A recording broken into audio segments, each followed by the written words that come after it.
Thank you అండి. ఇంతవరకు చక్కగా మీరంతా ప్రార్థనలో కొనసాగినందుకు, చక్కగా పాటలు పాడి దేవుని నామాన్ని స్తుతించినందుకు ప్రభువుని స్తుతిస్తా ఉన్నాను. మరి సమయంలో దేవుని యొక్క వాక్యంలో నుంచి అపోస్తుల కార్యములు 9వ అధ్యాయంలో మనం ఉన్నాం గనుక కొన్ని విషయాలు మనం చూడడానికి ప్రయత్నం చేద్దాం.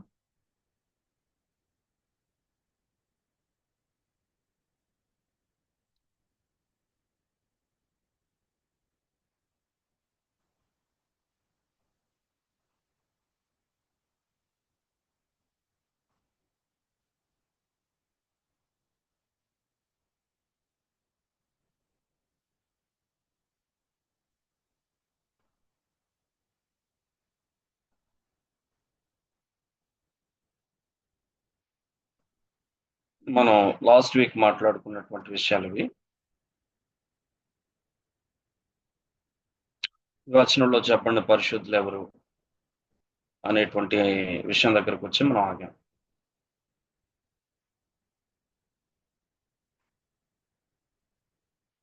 క్రీస్తు సంఘంలో ఉండేటువంటి సభ్యులే పరిశుద్ధులని, ఇంతవరకు శిష్యులుగా పిలువబడిన సంఘం ఇక్కడే మొదటిసారిగా పరిశుద్ధులని పిలువబడుతుందని, పరిశుద్ధులని పిలుపు సంఘానికి మరో 3 సార్లు ఈ పుస్తకంలో చూస్తామని వివరాలన్నీ కూడా మనం చూసాం.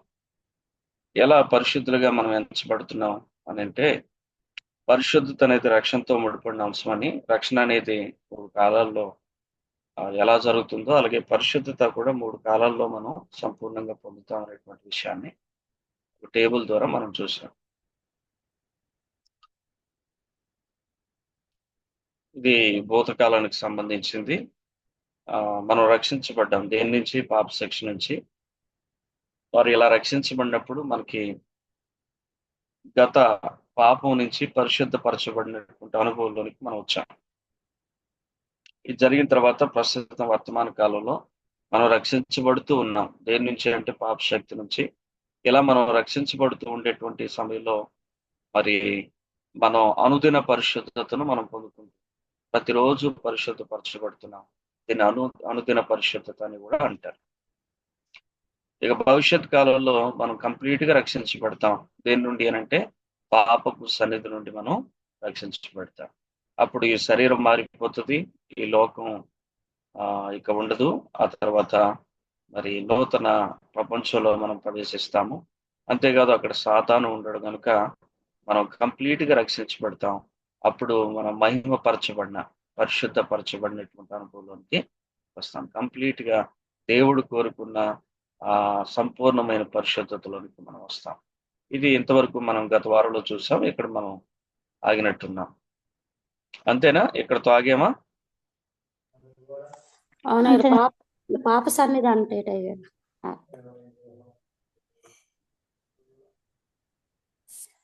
సన్నిధి అని అంటే అర్థం ఏంటంటే ఉండే స్థలం అని అర్థం. దేవుని సన్నిధి అని అంటే దేవుడు ఉండే స్థలం. పాపం సన్నిధి అంటే పాపం ఉండే స్థలం.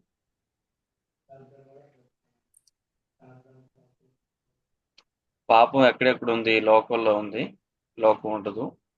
సాతాను ద్వారా వస్తుంది. సాతాను ఉండడు. ఈ శరీరం యొక్క బలహీనతను బట్టి పాపానికి లోబడుతున్న పరిస్థితి ఉంటుంది. కాబట్టి ఈ శరీరం కూడా మార్పు చెంది భవిష్యత్తులో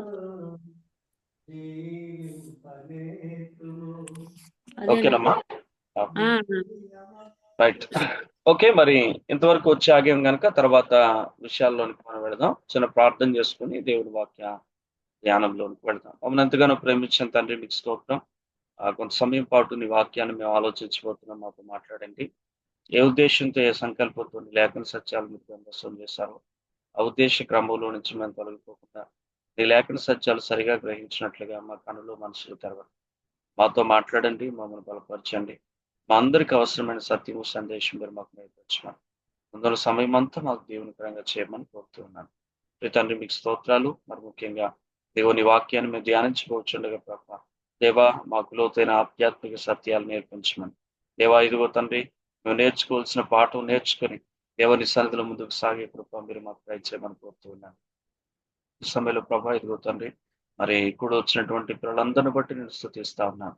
దేవా ఆయన నీ వాక్యాన్ని మరి నేర్చుకోవడానికి ఆసక్తి కలిగి వచ్చారు. దేవా వారి ఆసక్తిని బట్టి వారిని దీవించమని కోరుతా ఉన్నాను. వారితో మాట్లాడమని కోరుతా ఉన్నాను. దేవా ఈ యొక్క విలువైన సమయం వృధా కాకుండా అయ్యా ఇదిగో ప్రభా నేను నేర్చుకోవాల్సిన పాఠం నాకు నేర్పిస్తూ అలాగే నీ పిల్లలందరికీ నేర్పించాల్సిన పాఠాలు నేర్పించమని దేవా మీ ఆత్మ సహాయం కొరకు వేడుకుంటున్నాను. పరిశుద్ధాత్మడ మీ సహాయం మీరు మాకు దయచేయండి. దేవా మమ్మల్ని లోతైన సత్యంలో నడిపించమని వేడుకుంటున్నాను. తండ్రి మీకు స్తోత్రం. దేవా ఈ రోజు మేము నేర్చుకోవాలో ఆ విషయాలన్నీ నేర్చుకోగలిగినట్లుగా మా అందరితో మీరు తేటగా మాట్లాడమని సహాయం కొరకు వేడుకుంటున్నాను. యేసు నామంలో ప్రార్థన చేస్తున్నాం తండ్రి, ఆమేన్.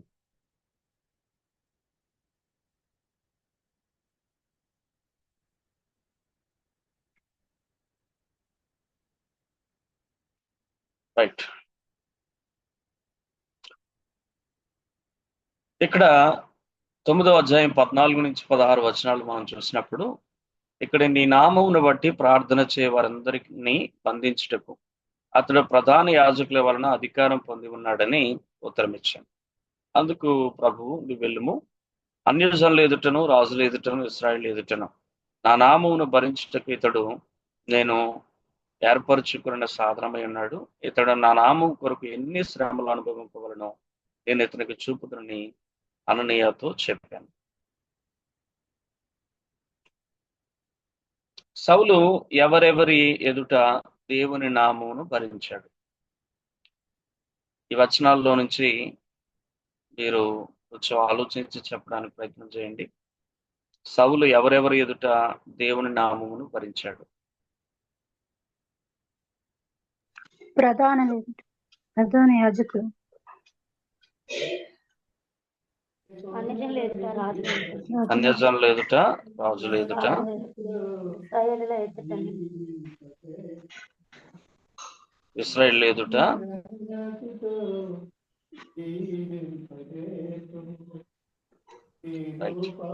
ఇక్కడ మీరు ఆలోచించినట్లయితే మొట్టమొదటిగా అన్యజనుల ఎదుట ఆయన దేవుడి నామాన్ని భరించేవాడు అన్న విషయం మనకు అర్థమవుతుంది. అన్యజనుల ఎదుట ఆయన ఎలాగూ దేవుడి నామాన్ని భరించాడు అని అంటే అన్యజనులకు అపోస్తులుడుగా పరిచయం చేశాడు.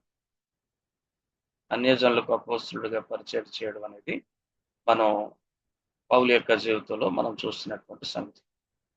రాజుల ఎదుట అని మనం చూసినప్పుడు ఎవరెవరు ఎదుట తను నిలబడ్డాడు అని అంటే కనుక గవర్నర్ ఫెలిక్స్ ఎదుట తన సాక్ష్యం చెప్పాడు.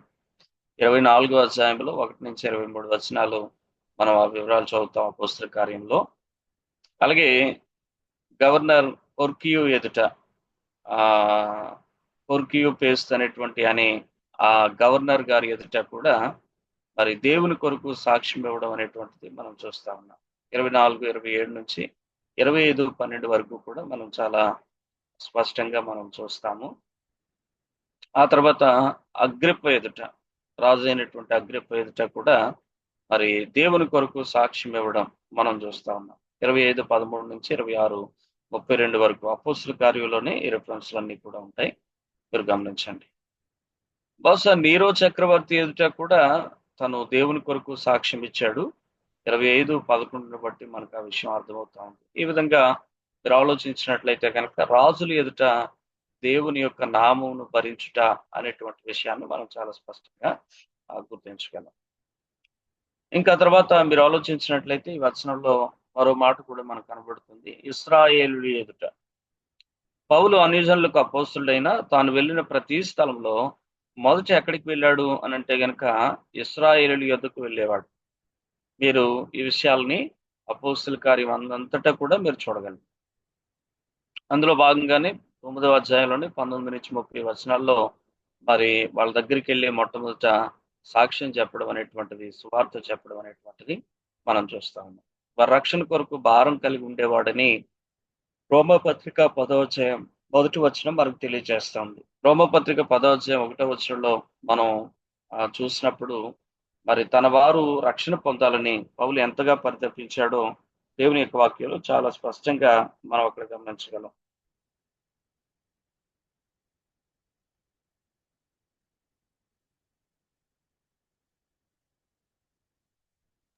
సహోదరులారా, ఇశ్రాయేలు రక్షణ పొందవలని నా హృదయాభిలాష, వారి విషయమై నేను దేవునికి చేయు ప్రార్థన అయి ఉన్నవి అనే మాట మనం చూస్తాం. కాబట్టి పౌలు గారి యొక్క హృదయాభిలాష ఎంత గొప్పగా ఉంది అని అంటే, మరి తన యొక్క సొంత ప్రజలు వారు రక్షణ పొందాలని చెప్పేసని మరి ఎంతగానో ఆయన అభిలాష కలిగి ఉండేవాడనేటువంటి విషయం మనం చాలా స్పష్టంగా మనం చూస్తూ ఉన్నాం. కాబట్టి మీరు ఆలోచించినట్లయితే గనక దేవుని యొక్క వాక్యంలో ఇంకా చాలా విషయాలు పౌలు ఎలాగ ఇశ్రాయేలు కొరకు పరితపించేవాడో చాలా విషయాలు మనం చూడగలుగుతూ ఉంటాం. కాబట్టి ఇక్కడ మీరు ఆలోచించినట్లయితే 15వ వచనంలో అననీయతో ప్రభువు చెప్తున్నటువంటి మాట, "నువ్వు వెళ్ళు, అతడు అన్యజనులు ఎదుట, రాజుల ఎదుట, ఇశ్రాయేలు ఎదుట నా నామమును భరిస్తాడు. కాబట్టి ఇతను నేను ఏర్పాటు చేసుకున్న సాధనం" అని చెప్పేసి దేవుడు చెప్పాడు. అలాగే దేవుని మాట నిరర్థకం కాకుండా పౌలు భక్తుడు తన జీవితంలో దేవుడు ఏదైతే ఉద్దేశించాడో అదంతా నెరవేర్చబడేటట్లుగా అన్యజనులకు అపోస్తులుగా పరిచయం చేశాడు. రాజుల ఎదుట, అధికారుల ఎదుట నిలబడి సాక్ష్యం చెప్పాడు. అలాగే ఇశ్రాయేల్ అందరి ఎదుట కూడా వారి రక్షణకై పరితపించి, మీరు పౌలు గారి ప్రయాణాలు, సువార్త ప్రయాణాలు అన్నింటిలో కూడా చూస్తారు.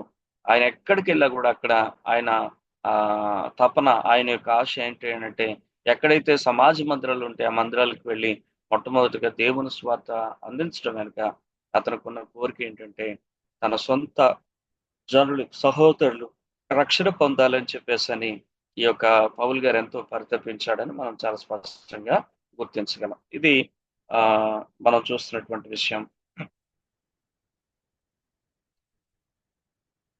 ఎప్పుడైతే దేవుడు తనకు చెప్పినటువంటి మాటను అన్నయ్య గుర్తించాడు, అన్నయ్య వెళ్ళాడు, ఆయన ప్రవేశించాడు, అతని మీద చేతులుంచాడు.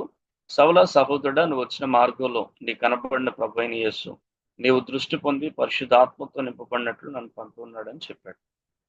అప్పుడే అతని కన్నుల నుంచి పొరల వంటివి రాలే, దృష్టి పొందాడు, లేచి బాప్తిసం కూడా పొందాడు, తర్వాత ఆహారం పుచ్చుకొని బలపడ్డాడని మనం చూస్తున్నాం.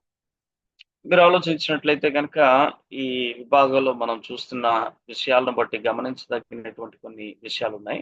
అవేంటి అని అంటే, అననీయ పలకరింపు చాలా సౌలుకి ఆశ్చర్యం కలిగించి ఉండొచ్చు. ఎందుకంటే సౌలు దగ్గరికి వెళ్ళి అననీయ, ఒక శత్రువు దగ్గరికి వెళ్ళి అననీయ ఎట్లా పిలుస్తున్నాడు అని అంటే, సౌలా, సహోదరుడా అనే మాట ఆయన్ని పలకరించడం మనం చూస్తా ఉన్నాం. నిజానికి సౌలుకు తెలుసు ఆయన ఎంత దుర్మార్గంగా వ్యవహరించాడో, ఎంత కఠినంగా వ్యవహరించాడో. కాబట్టి తోటి సహోదరులు అనేటువంటి ఒక భావన కూడా లేకుండా వారిని ఎంత భయంకరంగా హింసించాడో సౌలుకు తెలుసు. అందుకనే సౌలు తన గురించి తాను చెప్పుకోవాల్సి వచ్చినప్పుడు ఆయన అంటాడు, మరి పూర్వం దోషకుడును, హింసకుడిని, హానికరుడను అనే మాట ఆయన తన గురించి తాను చెప్పుకుంటాడు. కాబట్టి అలాంటి దోషకుడు, అలాంటి హింసకుడు, అలాంటి హానికరుడైనటువంటి ఈ సౌలు దగ్గరికి వెళ్ళినప్పుడు అననీయ అతను ఎట్లా పలకరిస్తున్నాడు అని అంటే, సౌలా, సహోదరుడా అనే మాట ద్వారా ఆయన పలకరిస్తా ఉన్నాడు. కాబట్టి అననీయ పలకరింపే సౌల్లో చాలా ఆశ్చర్యాన్ని కలిగించి ఉంటది. అంతేకాదు ఆ సందర్భం ఖచ్చితంగా స్టెఫన్ని జ్ఞాపకం చేస్తుంటది. స్టెఫన్ యొక్క ప్రార్థనను జ్ఞాపకం చేస్తుంటది. అవ్వా, ఈ దోషము దయచేసి ఈ ప్రజల మీద మోపొద్దు అని ఆయన చేసినటువంటి ప్రార్థన. వీరి మీద ఈ దోషాన్ని మోపొద్దు, ఈ రక్తాపరాధాన్ని మోపొద్దని స్టెఫన్ చేసినటువంటి ప్రార్థన కూడా తనకి జ్ఞాపకం వచ్చి ఉంటుంది. ఎందుకంటే సౌలు నేర్చుకున్నది ధర్మశాస్త్రం. ధర్మశాస్త్రంలో చెప్పబడుతున్నది ప్రధానమైనటువంటి విషయం ఏంటంటే, కంటికి కన్ను, పంటికి పన్ను. ఒకడు నీ కన్ను పోగొడితే నువ్వు వాడి కన్ను పోగొట్టు, ఒకడు నీ పన్ను ఒడగొడితే నువ్వు వాడి పన్ను ఒడగొట్టు. ఇది ధర్మశాస్త్రంలో తను నేర్చుకున్నటువంటి సిద్ధాంతం. కానీ ఇక్కడ కంప్లీట్ గా క్రీస్తులో ఒక వ్యత్యాసమైనటువంటి సందేశం తనకు అందించబడతా ఉంది. కాబట్టి అననీయ అంటున్నాడు, ఆయన దగ్గరికి వెళ్ళి సౌలా, సహోదరుడా అంటున్నాడు. స్టెఫను చేసిన ప్రార్థన ఆయన జ్ఞాపకం వచ్చుంటే ఆ స్టెఫను చేసిన ప్రార్థనలో, ప్రభువా ఈ యొక్క దోషము వీరెవ్వరి మీద మోపొద్దు అని అంటున్నాడు. కాబట్టి ఈ విషయాలు మీరు జ్ఞాపకం చేసుకోండి. మరి ఈరోజు దేవుని సందులో ఉంటున్నటువంటి మనం కూడా ప్రతీకారాన్ని కోరేవాళ్ళంగా కాకుండా మనం ఎలా ఉండాలి అని అంటే కనుక స్టెఫనులాగా మనం కూడా ఉండాలి. ఎందుకు అనంటే, మన ప్రభు శిలువ మీద ఉంటున్నప్పుడు ఆయన చేసిన ప్రార్థనే స్టెఫను ఆ యొక్క రాళ్లతో కొట్టబడుతున్నప్పుడు చేశాడు. ఈరోజు మనం కూడా హింసించబడుతూ ఏం చేయమని చెప్పాడు అనంటే, వారిని దీవించండి అని చెప్పాడు. కాబట్టి ఈరోజు మనం కూడా హింసించబడుతూ కూడా వారిని దీవించాలి. మనం ఒకవేళ వారు మనల్ని బాధ పెడుతున్నా కూడా వాళ్ళ విషయంలో వాళ్ళ క్షేమమే మనం కోరుకోవాలి. ఇది ప్రభు యొక్క నియమం, ప్రభు యొక్క సిద్ధాంతం అనేటువంటి విషయాన్ని మనం జ్ఞాపకం చేసుకోవాల్సిన వారమై ఉంటున్నాం.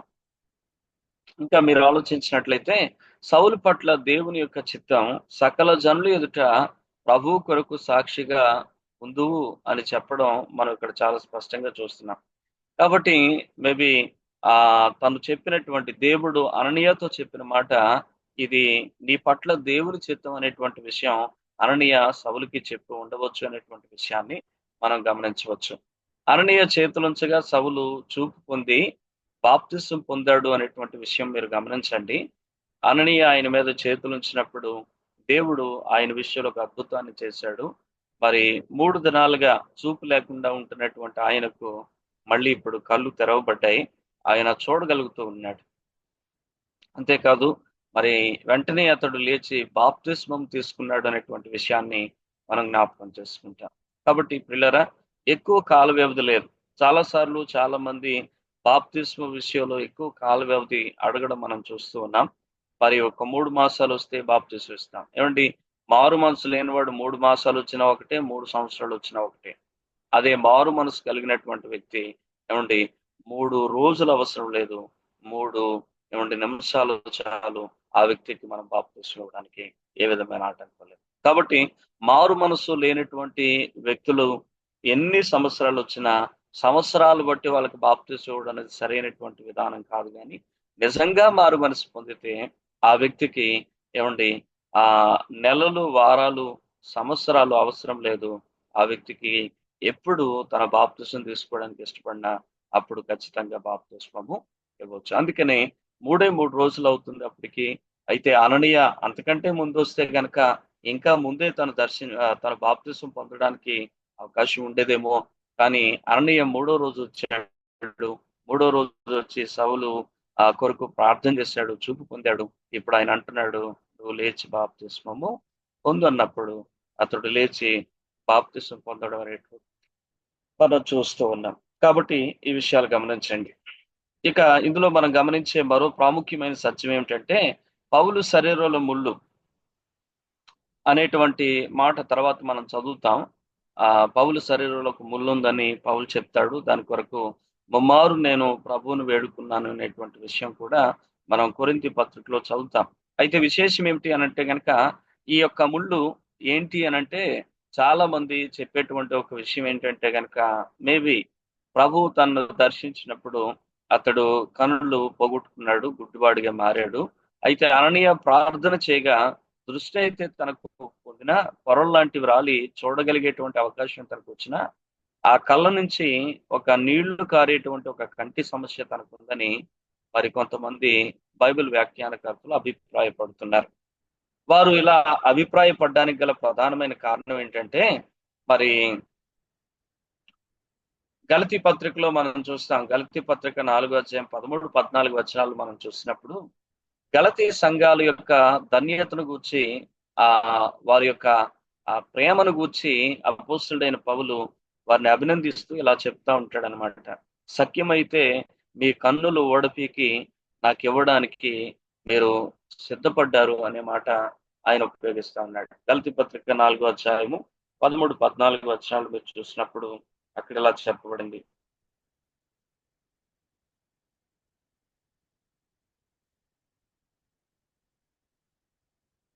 మీరు నాకు అన్యాయం చేయలేదు కానీ మొదటిసారి శరీర దౌర్బల్యము కలిగినను నేను సువార్త మీకు ప్రకటించేదని మీరు ఎరుగుదురు.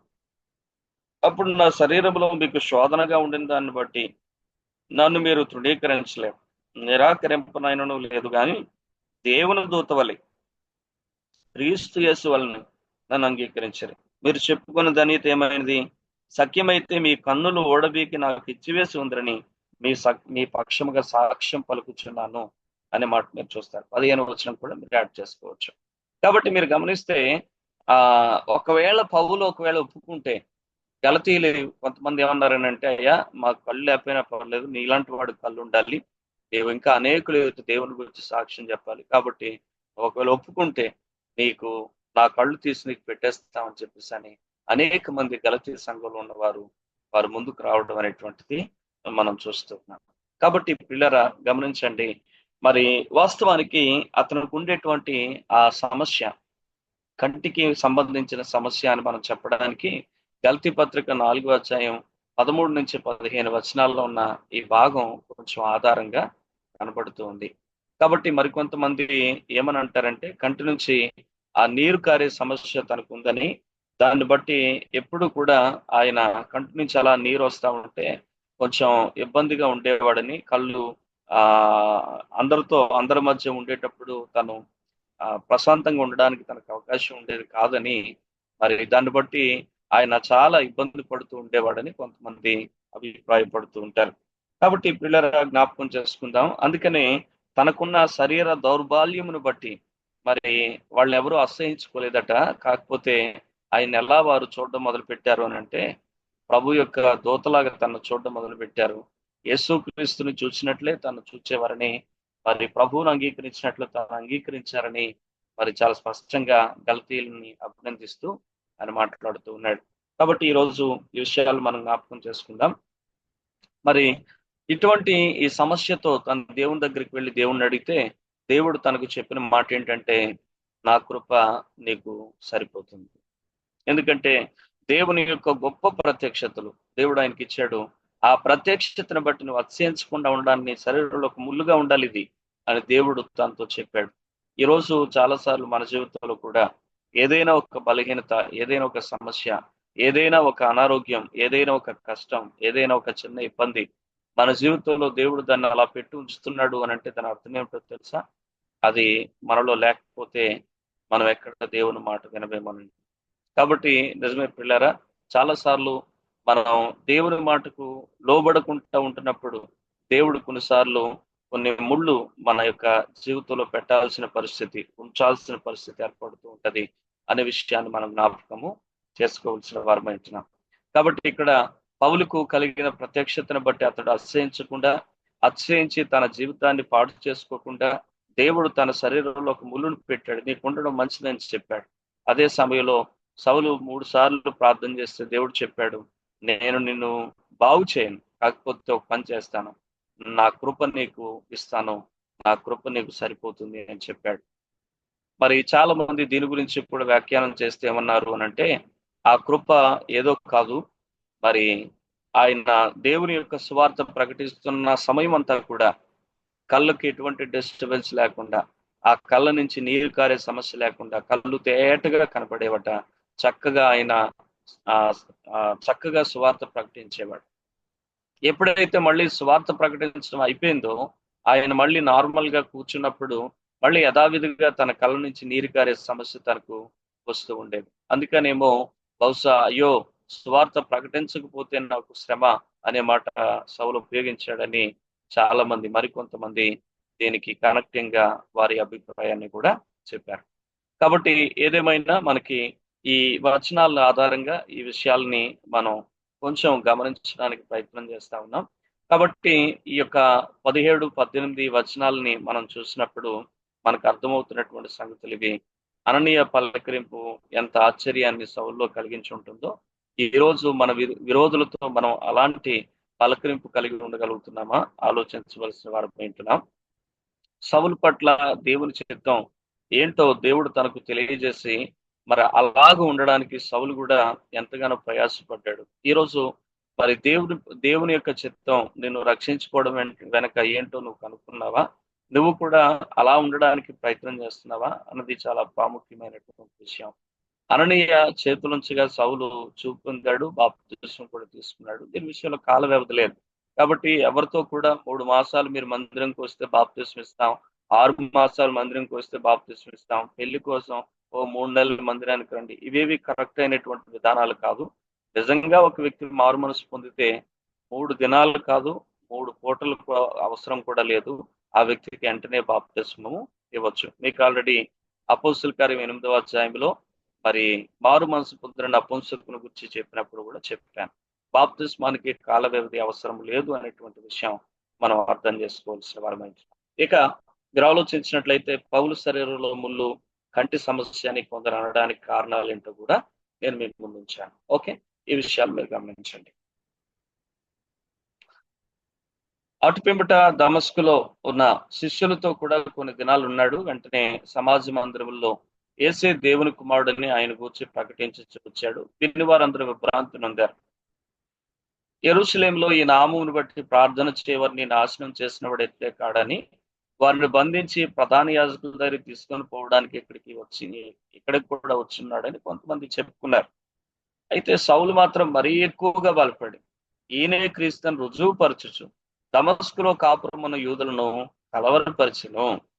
అనేక దినములు గతించిన పిమ్మట యూదులు అతనిని చంపనాలోచింపగా వారి ఆలోచన సౌలునకు తెలియవచ్చింది. వారు అతను చంపవలని రాత్రింబవళ్ళు ద్వారముల యొద్ద కాచుకొని చుండ్రి.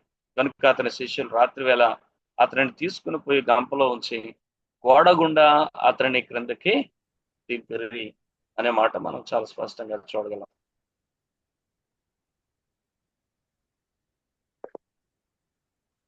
సౌలు శిష్యులతో కూడా కొన్ని దినముల తర్వాత ఏం చేశాడు అనే మాటను మనం ఇక్కడ చూడగలిగితే, సౌలు శిష్యులతో కూడా కొన్ని దినాలు ఉన్న తర్వాత ఏం చేశాడు అనేటువంటిది మనం ఈ వచనాల ఆధారంగా చేసుకొని మనం గమనించాలి. ఏం చేసి ఉంటాడు కొన్ని దినాలు శిష్యులతో ఉన్న తర్వాత? దేవుని గురించి ప్రకటించాడు సమాజ మందిరంలో. వెంటనే సమాజ మందిరంలోకి వెళ్ళి యేసే దేవుని కుమారుడని ఆయన గురించి ప్రకటించాడు. యేసే మెస్సియా, యేసే దేవుని కుమారుడని ఆయన గురించి ప్రకటించాడని 20వ వచనంలో మనం చూస్తాం. యాక్చువల్ గా వెంటనే అనే ఆ పదాన్ని మనం తీసుకున్నప్పుడు మరి ఆయన సమాజ మందిరంలోకి వెళ్ళి యేసే దేవుని కుమారుడని ఆయన గురించి ప్రకటించాడు అనే మాటలు మనకి ఇక్కడ కనబడుతున్నాయి. వాస్తవానికి గలతీ పత్రిక 1వ అధ్యాయం 17వ వచనంలో మనం చూసినప్పుడు ఆయన చేసిన మొదటి పని ఏంటి అనంటే, ఆయన బాప్తిసం పొందిన తర్వాత మరి మనుష్య మాత్రులు ఎవరితో సంప్రదించకుండా మొట్టమొదట అరేబియా దేశానికి వెళ్ళి అక్కడ ఎడారిలో కొంతకాలం పాటు ఉండిపోయాడని వాక్యంలో మనకు చాలా స్పష్టంగా కనబడతాం. గలతీ పత్రిక 1:17లో ఈ మాట మీరు చూస్తారు. ఇప్పుడు దమస్కులో దేవుని చేత పట్టుబడ్డాడు. ఆ దమస్కు పట్టణం లోపలికి వెళ్ళాడు. అక్కడ యోధా అనేవాని ఇంట్లో ఉన్నాడు 3 రోజుల పాటు. అక్కడికి అననీయ వచ్చి అతని కొరకు ప్రార్థన చేశాడు. అలాగే అతడు చూపు పొందాడు, బాప్తిసం కూడా తీసుకున్నాడు. ఆ తర్వాత అతడు దమస్కు నుంచి తిన్నగా ఎక్కడికి వెళ్ళాడు అని అంటే అరేబియాకు వెళ్ళాడు అనే విషయాన్ని గలతీ పత్రిక 1వ అధ్యాయం 17వ వచనం చెప్తుంది. ఇక్కడ పౌలే స్పష్టంగా ఆ విషయాలు చెప్తా ఉన్నాడు. లోక దీన్ని గ్రంథస్థం చేయలేదనేటువంటి విషయం మీరు గమనించండి. ఆ తర్వాత కొంతకాలం పాటు ఇక్కడ ఉన్నాడు. మరి ఎంతకాలం ఉన్నాడు అన్నది మనకు తెలియదు, కానీ ఆ తర్వాత అక్కడి నుంచి ఆయన మళ్ళీ తిరిగి ఎక్కడికి వచ్చాడు అని అంటే అరేబియా దేశం ఆ యొక్క ఎడారిలో నుంచి మళ్ళీ తిరిగి దమస్కు అనేటువంటి ఆ ప్రదేశానికి వచ్చాడు. మరి కొంతకాలం అరేబియాలో తను ఏం చేశాడు అనంటే దేవునితో ఏకాంతంగా గడిపాడు. మరి ఎంతకాలం గడిపాడు అన్నది మనకు తెలియదు, కానీ దేవునితో ఏకాంతంగా గడిపి దేవుని గురించి ఆయన సంపూర్ణంగా తనకున్న అనుమానాలన్నీ నివృత్తి చేసుకొని దేవుని గురించి సంపూర్ణంగా మరిన్ని ప్రత్యక్షతలు దేవుని దగ్గర నుంచి పొందుకున్నాడు, దేవుని గురించి తెలుసుకున్నాడు అనే విషయం మనం ఇక్కడ చూడవలసిన వారమే ఉంటున్నాం. ఈ యొక్క సమయంలోనే తనకు ఒక విషయం అర్థమైంది. ఏం అర్థమైంది అనంటే యేసే దేవుని కుమారుడు అని తనకు అర్థమైంది. మీరు 5వ వచనాన్ని చూడగలిగితే కనుక ప్రభువా నీవెవడు అని ప్రశ్నించాడు. కానీ ఇక్కడికి వచ్చేసరికి 20వ వచనంలో మనం చూసేసరికి యేసు దేవుని కుమారుడని, మరి 22వ వచనంలో మీరు చూసేసరికి యేసే మెస్సయ్య అని చాలా క్లియర్ కట్ గా మరి దేవునితో ఏకాంతంగా గడిపిన కాలంలో పౌలు తెలుసుకున్నాడు అనేటువంటి విషయాన్ని మనం గమనించవలసిన వారమై ఉంటున్నాం. కాబట్టి మరి వెంటనే సమాజ మందిరంలోకి వెళ్ళాడు అన్నది 20వ వచనానికి ముందుగా 19కి 20కి మధ్యలో జరిగినటువంటి సన్నివేశం ఏంటంటే గలతీ 1:17 ప్రకారంగా అరేబియా దేశానికి వెళ్ళాడు. అక్కడ దేవునితో కొంతకాలం పాటు ఏకాంతంగా గడిపాడు. ఆ ఏకాంతంగా గడిపినప్పుడు దేవుని కూర్చున్నటువంటి కొన్ని ప్రత్యక్షతలు ఆయన పొందుకున్నాడు. అందులో యేసే దేవుని కుమారుడని తను తెలుసుకున్నాడు. అంతేకాదు యేసే మెస్సయాన్ని కూడా కన్ఫర్మేషన్ చేసుకున్నాడు. అట్లా కన్ఫర్మ్ చేసుకున్న తర్వాత ఇప్పుడు మళ్ళీ తిరిగి ఎక్కడికి వచ్చాడు అని అంటే దమస్కుకు వచ్చాడు. దమస్కుకు వచ్చి దమస్కులో మీరు చూసినట్లయితే గనక మరి శిష్యులతో పాటు ఉంటూ ఆ తర్వాత సమాజ మందిరాల్లోకి వెళ్ళి దేవుని గురించి ప్రకటించడం అనేటువంటి మాటలు మనం చూస్తా ఉంటాం. మీరు ఆలోచన చేసినట్లయితే మరి అనేకులు ఎదుట దేవుని నామాన్ని భరించి దేవుని కొరకు సాక్ష్యం చెప్పే ఈ గొప్ప పనికి ముందు ఆయన కొంతకాలం సిద్ధపాటు అవసరమైంది. సిద్ధపడ్డాడు అనేటువంటి విషయం చాలా స్పష్టంగా మనం చూడగలుగుతున్నాం. అందుకే మీరు ఆలోచించండి. మరి దేవుని యొక్క వాక్యం సెలవిస్తున్న ప్రకారంగా మరి మీరు ఆలోచన చేసినట్లయితే మోషేను దేవుని గొప్ప పని అప్పగించడానికి, గొప్ప సేవ అప్పగించడానికి ముందు మోషే కొంతకాలం పాటు సిద్ధపడ్డాడు అనే విషయాన్ని మీరు అర్థం చేసుకోవాల్సిన వారు ఉంటున్నారు. సుమారు 40 సంవత్సరాలు మోషే సిద్ధపాటులోనే ఉన్నాడు. ఆ తర్వాత దేవుడు పిలిచి తన పని అప్పగించాడు అనేటువంటి విషయాన్ని మీరు గమనించండి. అంతేకాదు మీరు ఆలోచించినట్లయితే గనక మరి ఆ ఎంతో మందిని దేవుడు తన పని కొరకు వాడుకోవడానికి ముందు సిద్ధపరిచాడు. మరి సిద్ధపరిచిన తర్వాతే దేవుడు తన పనికి వాడుకున్నాడు. అపోస్తలులందరినీ కూడా మీరు ఆలోచించినట్లయితే ఆయనతో ఉండడానికి మరి ఆయన వారిని పిలిచాడు. ఆయనతో పాటు 3.5 సంవత్సరాలు మరి వెనక ఉంచి తనతో తిప్పుకొని వారిని సిద్ధపరిచి ఆ తర్వాత దేవుని యొక్క పరిచర్యను వారికి అప్పగించాడు. కాబట్టి మీరు ఆలోచన చేసినట్లయితే మరి దేవుని యొక్క గొప్ప పని చేయడానికి ముందు సిద్ధపాటు అవసరం అనేటువంటిది ఈ వచనాలు మనకు తెలియజేస్తా ఉన్నాయి. తర్వాత ఆయన దమస్కుకు తిరిగి వచ్చాడని గల్తీ పత్రిక 1:17 మనకు చెప్తా ఉంది. దమస్కుకు ఆయన తిరిగి వచ్చి ఆయన చేసిన పని 3 సంవత్సరాలు దమస్కులోనే ఉన్నాడు. అక్కడి నుంచే దేవుని యొక్క సువార్త ప్రకటించాడని మనం చూస్తా ఉన్నాం. గల్తీ పత్రిక 1:18లో అదే విషయం బహుశా మరి 9వ అధ్యాయం 20వ వచనం మనకు చెప్తున్నటువంటి విషయంగా మనం చూడొచ్చు. ఆ తర్వాత ఆయన సమాజ మందిరంలోనికి వెళ్ళి దేవుని గురించి యేసే దేవుని కుమారుడు, యేసే క్రీస్తు అని ఆయన గురించి ప్రకటించిన సంఘటనలు మనం చూస్తా ఉన్నాం.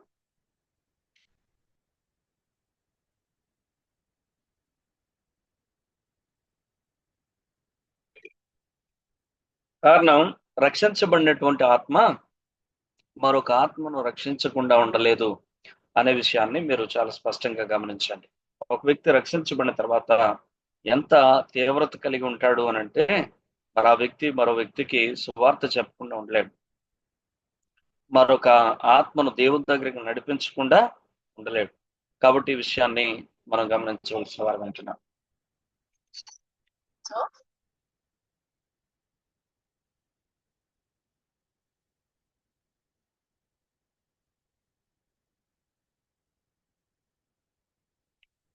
కాబట్టి ఈ విషయాన్ని మీరు జాగ్రత్తగా గమనించండి. ఈరోజు మనం కూడా క్రాస్ చెక్ చేసుకోవాల్సిన విషయం ఏంటంటే మరి నిజంగా రక్షించబడినటువంటి ఆత్మ మరొక ఆత్మను రక్షించకుండా ఉండలేదు. మరి ఈరోజు మనం ఒక్కరినైనా ఒక్క ఆత్మనైనా రక్షించామా, ప్రభు దగ్గరికి నడిపించగలిగామా ఆలోచించవలసిన వారమైంటున్నాం పిల్లరా. 3 సంవత్సరాలు అతడు దేవుని యొక్క స్వార్థను దమస్కులో ప్రకటించాడు. అంతేకాదు ఆ తర్వాత కూడా దేవుని గురించి ప్రకటిస్తూనే తన జీవితాన్ని దేవుని యొక్క పరిచర్యలోనే త్యాగం చేశాడనేటువంటి విషయం మీరు అర్థం చేసుకోవాల్సిన వారు అంటున్నారు. కాబట్టి మరి ఈరోజు మనం ఎలా ఉన్నాం? మనం మన ఆత్మ రక్షించబడి మరి ఆ యొక్క తీవ్రత ఇంకా కలిగి జీవిస్తున్నామా, లేదంటే ఆ తీవ్రతలో నుంచి చల్లారిపోయామా, మళ్ళీ మనం పరిశీలన చేసుకోవాల్సినటువంటి అవసరత ఉంది అనే విషయాన్ని మీరు గమనించాం. ఓకే, వెంటనే అరేబియా దేశానికి వెళ్ళాడు. వెంటనే సమాజ మందిరానికి కానీ కాదు, వెంటనే అరేబియా దేశానికి వెళ్ళాడు. ఆ తర్వాత దమస్కుకు తిరిగి వచ్చాడు. దమస్కులో 3 సంవత్సరాల నుండి సువార్త ప్రకటించాడని గల్తీ 1:18 ఆయన చెప్పాడు. అదే మేబీ మరి 9వ అధ్యాయం 20వ వచనంగా మనం చూడగలుగుతాం. ఇది మనం చూస్తున్నటువంటి విషయం.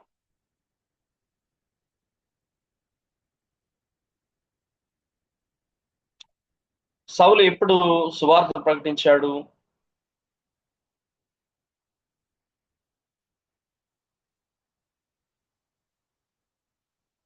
వెంటనే అని ఉన్నా దీనికి ముందు శిష్యులతో ప్రభుతో ఉన్న తర్వాత ప్రకటించాడు. ఇది మనం గుర్తుపెట్టుకోవాల్సినటువంటి విషయం అన్నమాట. వెంటనే అని ఉన్న పదాన్ని మనం 20 వచనంలో చూస్తున్నా, దీనికి ముందు ఆయన ప్రభుతో ఉన్నాడు, ఆయన శిష్యులతో కూడా ఉన్నాడు.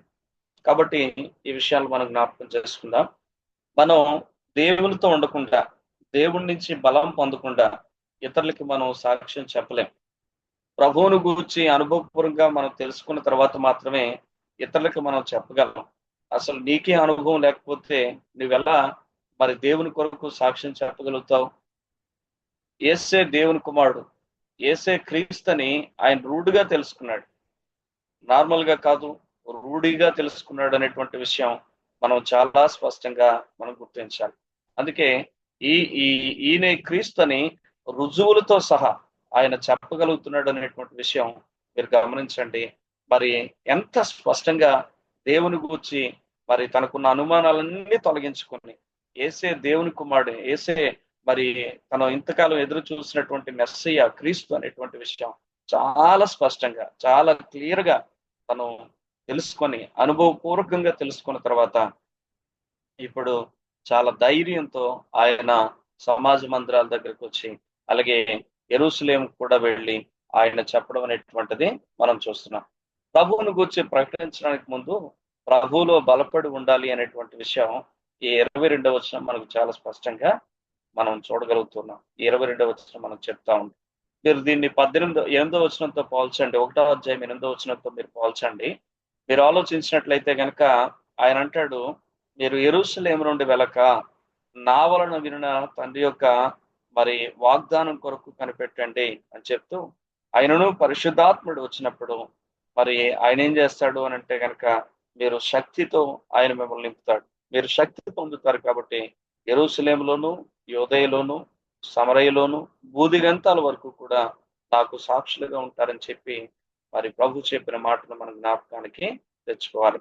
మీరు ఆలోచించినట్లయితే గనక శిష్యులకి దేవుడు 40 రోజులు తన ప్రత్యక్షతలు ఇచ్చాడు. చాలా రుజువులు వారికి చేశాడు. అప్పటికే చాలా సంగతులు వారికి తెలిసిపోయినాయి. కాబట్టి ఇప్పుడు చాలా ఆతృతగా ఉన్నారు వారు వెంటనే వెళ్ళి సువార్త ప్రకటించడానికి. కానీ ప్రభు అంటాడు, మీరు యెరూషలేములో నుండి వెళ్ళకండి, ఈ మేడగదిలో నుంచి వెళ్ళకండి అని ప్రభు వారికి చెప్పడం మనం చూస్తా ఉన్నాం. కాబట్టి మీరు ఆలోచించినట్లయితే మనం అందరం కూడా దీని నుంచి నేర్చుకోవాల్సిన పాఠం ఏంటంటే, మనం ఇతరులకు ప్రభువుని గురించి చెప్పాలి అని అంటే ఫస్ట్ మనం ప్రభువుతో ఉండాల్సినటువంటి అవసరం ఉంది. అలాగే ప్రభువుని గురించి అనుభవపూర్వకంగా తెలుసుకోవాల్సిన అవసరం ఉంది. అంతేకాదు ప్రభు యొక్క ఆత్మ చేత మనం బలపరచబడాల్సినటువంటి అవసరం ఉంది అనే విషయాన్ని గమనించాలి. ఎప్పుడైతే మనం అలా ఆత్మ చేత నింపబడతామో, అలా ప్రభుతో ఉండి ప్రభు యొక్క సంగతులను అనుభవపూర్వకంగా, వ్యక్తిగతంగా అనుభవపూర్వకంగా మనం తెలుసుకుంటామో, అప్పుడు మనం ప్రభువుని గూర్చి బలంగా చెప్పగలం. దేవుని గూర్చి నీవిచ్చే సాక్ష్యం శక్తివంతంగా ఉంటుంది. అది కాదనలేనంత రుజువులతో కూడినగా ఉంటుంది. కాబట్టి ఈ విషయాన్ని మనం అర్థం చేసుకోవాల్సిన వారం ఏంటున్నాం. ఎవరి జీవితంలో జరిగిందట అట అని చెప్పడం వేరు, కానీ నీ జీవితంలో అనుభవించిన సత్యం నేను అనుభవపూర్వకంగా తెలుసుకున్నాను, ఇదిగో దానికి రుజువు నేనే అని నువ్వు ధైర్యంగా చెప్పగలగడం అనేటువంటిది చాలా వ్యత్యాసకరమైనటువంటి విషయం. కాబట్టి ఈ విషయాలు గమనించండి. వినిన వారందరూ విభ్రాంతి నొంది యెరూషలేములో ఈ నామమును బట్టి ప్రార్థన చేయవారిని నాశనం చేసిన వాడు ఇతడే కాడని వారిని బంధించి ప్రధాన యాజకుల యొద్దకు కొనుక్కోవుటకు ఎక్కడికి కూడా వచ్చి ఉన్నాడని చెప్పుకుంది. అయితే సౌలు మరి ఎక్కువగా బలపడి ఈయనే క్రీస్తును రుజువుపరచుచు దమస్కులో కాపురమున్న యూదులను కలవరపరిచినని మాట మనం చూస్తా ఉన్నాం. సౌలు బలముగా స్వార్థ ప్రకటించగా యూదుల యొక్క స్పందన ఏంటి, కారణాలు ఏంటి అనేటువంటి విషయాన్ని మనం చూసినప్పుడు ఇక్కడ మనం చూస్తున్నటువంటి విషయాల్లో కొందరు విభ్రాంతి నొందారు అనేటువంటి విషయం మీరు గమనించండి. కొందరు విభ్రాంతి నొందారు, వినిన వారందరూ విభ్రాంతి నొందారు అనేటువంటి మాట మీరు చూస్తారు. కొందరు కలవరపడ్డారు అనేటువంటి విషయాన్ని మనం గమనిస్తా ఉన్నాం. యూదులు కలవరపడ్డారు అనేటువంటి విషయం మీరు ఇక్కడ చూడగలుగుతున్నారు. కాబట్టి మీరు ఆలోచించినట్లయితే కనుక కొందరేమో ఆశ్చర్యపోతున్నారు, మరికొంతమంది ఏమో కలవరపడుతూ ఉన్నారు. సౌలు దేవుని గూర్చి బలంగా ప్రకటిస్తూ ఉంటే ప్రజల యొక్క స్పందన మనం ఇలా చూస్తూ ఉన్నాం పిల్లరా. ఈరోజు మనం కూడా ఏదైనా ఒకటి దేవుని కొరకు దేవుని పక్షాన నిలబడి చేయాలనుకుంటున్నప్పుడు ఈ 2 రకాల స్పందనలు ప్రజల్లో మనం చూస్తాం. అందరూ విభ్రాంతి నొంది వారు ఆశ్చర్యపడే వారే ఉండరు. మరి కొంతమంది కలవరపడేవారు, కలవర పెట్టేవారు కూడా ఉంటారు. కాబట్టి ఈ విషయాలు గమనించండి.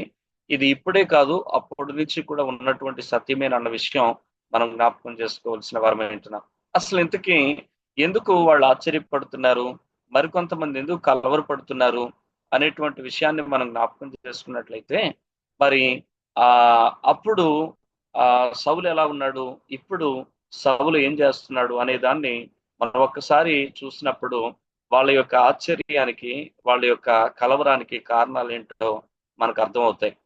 అప్పుడు సౌలు ఏం చేసేవాడు, ఎలా ఉండేవాడు చెప్పండి? సౌలు యొక్క జీవితం మీరు ఆల్రెడీ ముందున్న జీవితం తెలుసు కదా.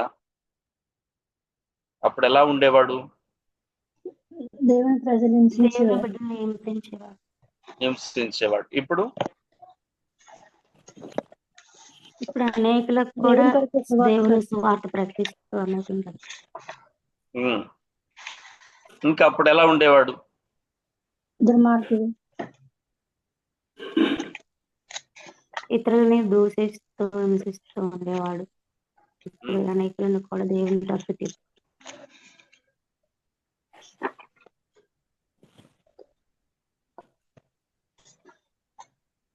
ఇంకా మిగిలిన వారు కనులు మూయబడి ఉండేవి, ఇప్పుడు కనులు తెరవబడి.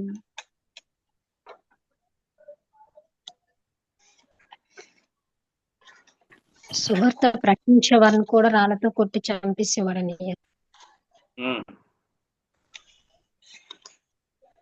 Very good. మీరు చూస్తే ప్రార్థన చేసిన వారిని హింసించాడు, కానీ ఇప్పుడు తానే ప్రార్థన చేస్తున్నాడని ఈ అధ్యాయంలో మనం చూస్తా ఉన్నాం. ప్రార్థన చేసిన వారందరినీ హింసించినటువంటి వ్యక్తి ఇప్పుడు తానే ప్రార్థన చేస్తున్నాడు అనేటువంటి విషయాన్ని ఈ అధ్యాయంలో మనం చూస్తా ఉన్నాం. ప్రకటించిన వారందరిని హింసించాడు, ఇప్పుడు తానే రూఢిగా ప్రకటిస్తా ఉన్నాడు. చాలా క్లియర్ కట్ గా చెప్తా ఉన్నాడు తానే. అందుకే అసలు ఏంటి ఈ వ్యక్తి అని చెప్పి చాలా మంది ఆశ్చర్యపోతా ఉన్నారు. మరి కొంతమంది మేము చెప్తేనేమో మమ్మల్ని చంపడానికి వచ్చాడు, ఇప్పుడు ఈయనే చెప్తున్నాడని మరి కొంతమంది కలవరపడుతూ ఉన్నారు. బంధించి తీసుకెళ్ళడానికి వచ్చాడు, ప్రభు చేత సంధించబడ్డాడు. అసలు ప్రభు కొరకు జీవించే వాళ్ళందరినీ బంధించి తీసుకెళ్ళడానికి ఆయన వచ్చాడు. కానీ ఇప్పుడు ఏం జరిగింది అని అంటే, తిరిగి అదే ప్రభు చేత సంధించబడి మరి ఆ యొక్క బంధించడానికి బదులుగా ఈయనే ఆ ప్రభువుకి బందీగా మారిపోయాడు అనేటువంటి విషయాన్ని మనం గమనించాలి. శత్రువుగా వచ్చాడు, కానీ ఇప్పుడు ఎలా మారిపోయాడు అని అంటే సాక్షిగా మారిపోయాడు. అందుకే ఇది వీళ్ళందరికీ కలవరాన్ని కలిగిస్తా ఉందన్నమాట. సంఘమును పాడు చేసేవాడు ఇప్పుడు ఎలా మారిపోయాడు అని అంటే సంఘాన్ని బాగు చేస్తున్న వాడిగా మారిపోయాడు అనమాట. అది వీళ్ళ కలవరానికి కారణం అనేటువంటి విషయాన్ని మీరు గమనించండి.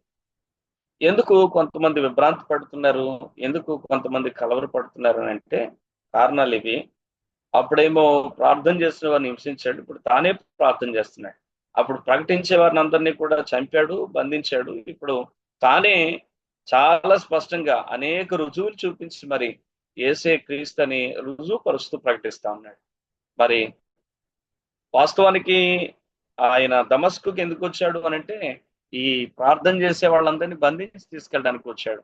కానీ ఆయనే ప్రభు చేత సంధించబడ్డాడు. ఒక శత్రువుగా దమస్కులోనికి అడుగు పెట్టాడు, ఒక సాక్షిగా మారిపోయాడు. సంఘాన్ని పాడు చేసేవాడు కాస్త సంఘాన్ని బాగు చేస్తున్నట్లుగా ఇప్పుడు కనపడతా ఉంది. అందుకే ఈ ప్రజలకి ఏం అర్థం కాదు, ఇంతకీ ఎవడరా ఈ సౌలు, ఏంటి ఈయన యొక్క బిహేవియర్, ఈయన యొక్క పద్ధతులు ఏంటి అని చెప్పి ప్రతి ఒక్కరు ఆశ్చర్యానికి లోనవుతున్నారు అనే విషయాన్ని గమనించవలసిన వారు ఉంటున్నాం. ఓకే, మరి ఇవి ప్రత్యేకంగా మనం ఆలోచించదగినటువంటి విషయాలు.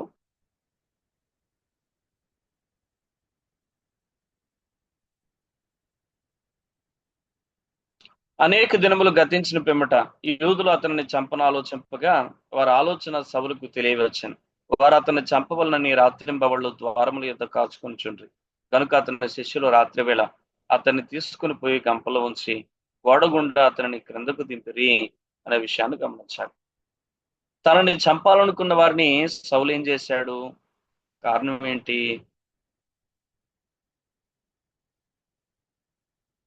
తనను చంపడానికి ప్రయత్నం చేస్తున్న వారిని గూర్చి సౌలు ఏం చేశాడు చెప్పండి?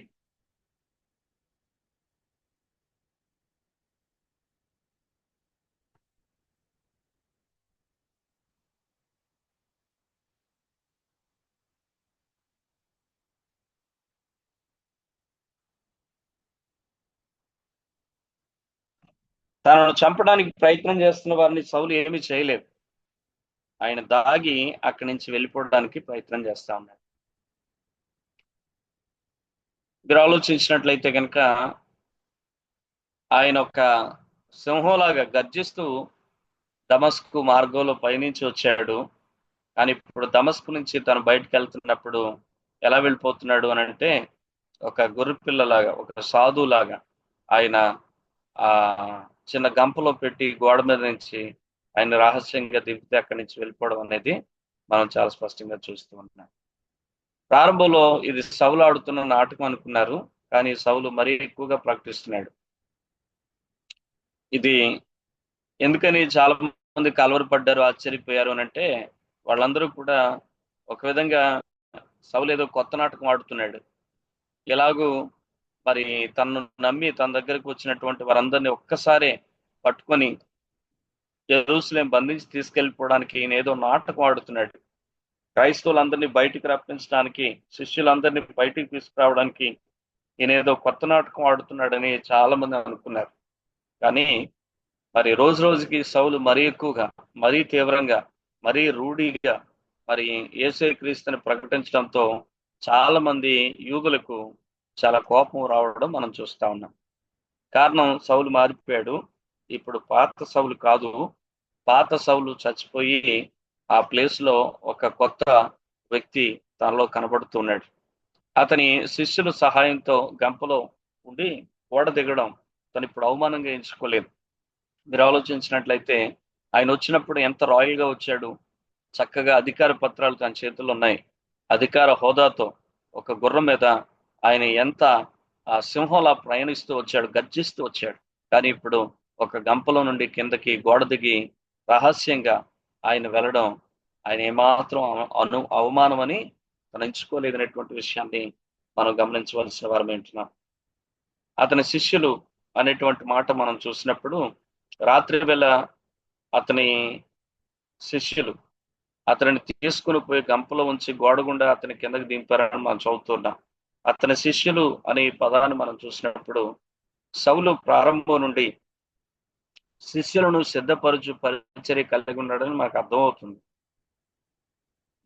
సౌలు దమస్కు బయలుదేరిన విధానానికి, దమస్కు నుంచి బయటికి వెళ్తున్న విధానానికి ఎంతో వ్యత్యాసం ఉంది. ఒకసారి మీరు రెండింటిని పక్కన పెట్టి ఆలోచించండి. గుర్రం మీద అధికార పత్రాలు చేతపుచ్చుకొని అహంకారంతో వస్తున్నటువంటి సౌలు ఎలా ఉన్నాడు, ఇప్పుడు గంపలో నుంచి గోడ దిగి అర్ధరాత్రి వేళ రహస్యంగా తప్పించుకొని వెళ్ళడానికి ప్రయత్నం చేస్తున్న సౌలు ఎలా ఉన్నాడు? ఇద్దరికి మధ్య ఎంత మార్పు వచ్చింది అనేటువంటిది మీరు ఆలోచించవలసిన వారు ఏంటున్నారు. పిల్లరా, నిజంగా యేసు ప్రభు చేత మనం సంధించబడితే, దర్శించబడితే మన జీవితాల్లో కూడా ఇటువంటి మార్పు లోకం చూడాలి. ఒకప్పుడు ఎలా ఉండేవాడు, ఇప్పుడు ఎలా మారిపోయాడు అని లోకం ఆ వ్యత్యాసాన్ని ఖచ్చితంగా గుర్తించగలగాలి. కాబట్టి ఈ విషయాన్ని గమనించండి. మరి మన జీవితాల్లో అటువంటి మార్పులు రాకపోతే, కేవలం పేరుకు మాత్రమే గుడికొచ్చి వెళ్తున్నట్లయితే మన జీవితంలో ఏ విధమైన ఉపయోగం లేదనేటువంటి విషయం మనం అర్థం చేసుకోవాల్సిన వారం ఏంటున్నాం. కాబట్టి మీరు ఆలోచించినట్లయితే సౌలుకి ప్రారంభం నుంచి శిష్యులను సిద్ధపరిచే ఆ పరిచర్య లేదంటే అలవాటు తనకుంది. ఒకప్పుడు ధర్మశాస్త్ర సంబంధమైన సత్యాలు నేర్చుకున్నప్పుడు ధర్మశాస్త్రము ఆ సంబంధించిన సబ్జెక్టును బట్టి మరి గమలీయేలు ఎలాగైతే మరి గమలీయేలుకు తన నమ్మకమైన శిష్యుడిగా ఉండి శిష్యర్కం చేసి ఒక శిష్యుడిగా తను ఎలాగైతే ఎదిగాడో తన కింద మరికొంతమంది శిష్యులను ఏర్పాటు చేసుకున్నాడు. ఇప్పుడు దైవిక ప్రత్యక్షత పొందిన తర్వాత ఆ శిష్యులందరినీ దేవుని కొరకు సంపాదించుకున్నాడు అనే విషయం మనం జ్ఞాపకం చేసుకోవాలి. ఇక్కడ మనం ఆలోచించినట్లయితే మన పైన ఒక నాయకుడు ఉండాలి, మన కింద ఒక శిష్యుడు ఉండాలి. ఇది క్రైస్తవ సంఘంలో ఖచ్చితంగా అమలు చేయగలిగితే కనుక చాలా అద్భుతంగా దేవుని యొక్క సంఘాలు విస్తరించడానికి అవకాశం ఉంటాయి. కానీ చాలా మంది మరి దేవుని యొక్క సన్నిధికి వస్తారు, కానీ ఎందుకు వస్తారో కూడా వాళ్ళకి తెలియదు. అందుకే వారే సిద్ధపడరు. మరి వారి కింద ఒక మనిషిని ఎట్లా సిద్ధపరచగలరు? మరొకసారి ఆలోచించవలసిన వారే ఉంటున్నారు. ఖచ్చితంగా అందుకే నేను మీకు కొలస్సీ పత్రిక చెప్పినప్పుడు చెప్పాను, మీ పైన ఒక నాయకుడు ఉండాలి, మీ కింద ఒక శిష్యుడు ఉండాలి. కాబట్టి మీరు పైనుంచి నాయకుడి దగ్గర నుంచి నేర్చుకుంటూ అకౌంటబుల్ గా ఉంటూ మీ కింద ఉన్న వారికి నేర్పిస్తూ వారిని మీరు అకౌంట్ అడిగేటట్లుగా ఉండాలి. అలా ఎప్పుడైతే మనం ఒక మంచి వ్యవస్థగా మన జీవితంలో ముందుకు సాగుతూ ఉంటామో మన జీవితాలు మరికొందరిని ప్రభావితం చేయడానికి అవకాశం ఉంటాయి. ఎప్పుడూ మనం ఒక వ్యక్తి చేత ప్రభావితం చేయబడాలి, మనం మరొక వ్యక్తిని ప్రభావితం చేస్తూ ఉండాలి. ఇది సౌలు జీవితం మనకు నేర్పించేటువంటి సత్యం. ఈ విషయాలు మనం జ్ఞాపకం చేసుకుందాం.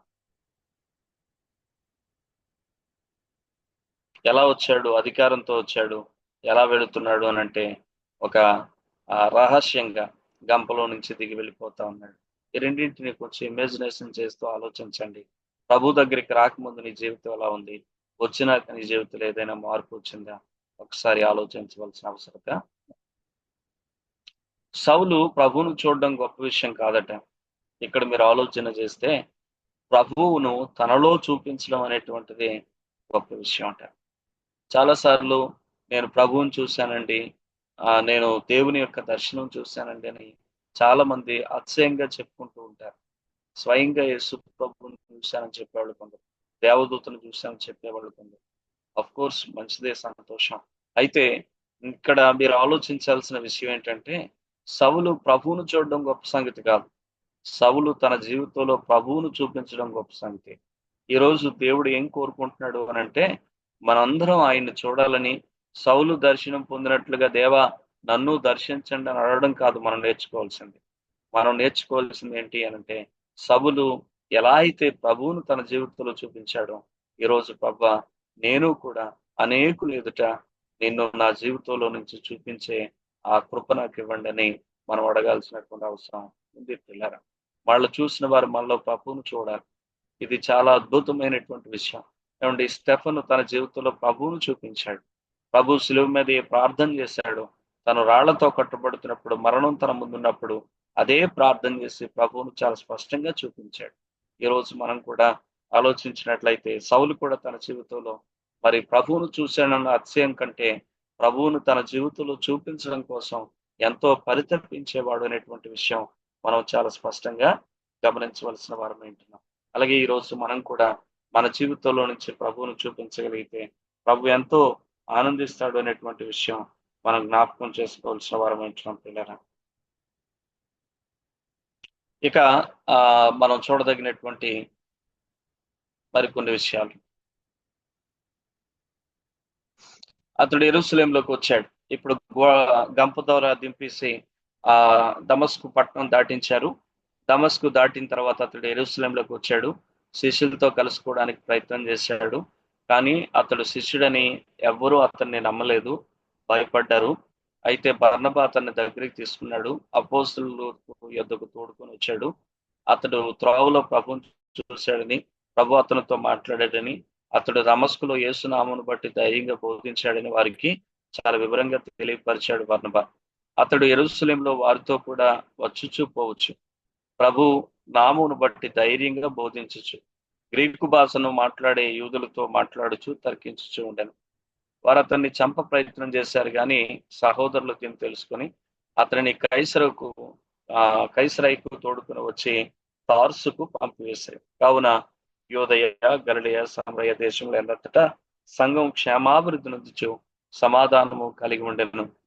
మరియు ప్రభునందు భయమును పరిశుద్ధాత్మ ఆదరణ కలిగి నడుచుకొనుచు సంఘం విస్తరించడం అనేటువంటిది మనం చూస్తూ ఉన్నాం.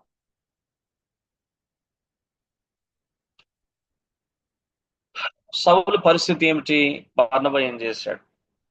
సౌలు పరిస్థితి ఏంటో చెప్పండి ఇప్పుడు.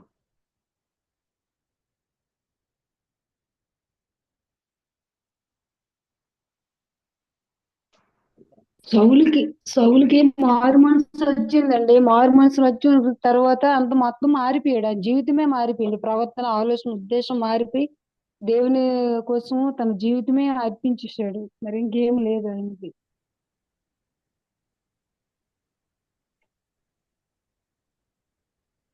26, 27 వచనాలు బట్టి ఈ ప్రశ్నకు ఆన్సర్ చెప్పండి. సౌలు పరిస్థితి ఏమిటి? అక్కడ ఉన్నవారు శిష్యుల్లో ఎవరు కూడా అదే సౌల్ని నమ్మలేదు. అతను అక్కడ భయపడుతూ ఉన్నారు. అయితే అప్పుడు బర్నబా అతనికి దగ్గరకు తీసుకొని అపోస్తల ఎద్దుకు తీసుకున్నారు. పై వచనాలు మనం చూసాము. యూదులేమో ఆయన చంపాలని చూస్తున్నారు, సహోదరులేమో ఆయన దగ్గరికి రానివ్వటం లేదు. ఇప్పుడు సౌలు పరిస్థితి ఇదన్నమాట. అటు సైడ్ యూదులు అతన్ని అంగీకరించరు, ఇటు సైడ్ శిష్యులు ఆయన అంగీకరించరు. అటు ఇటుకి మధ్యలో ఇరుకున పడిన పరిస్థితిలో ఉన్నాడు సౌలు అన్నమాట. యూదులేమో వాళ్ళని చంపడానికి ప్రయత్నం చేస్తున్నారు, శిష్యులేమో అతన్ని చేర్చుకొని కాపాడడానికి ఎవరు సాహసించలేకపోతున్నారు, వారు భయపడిపోతున్నారు. ఎందుకంటే అతడు శిష్యుడని నమ్మలేదు అనే విషయాన్ని మనం జ్ఞాపకం చేసుకోవాల్సి అంటున్నాం.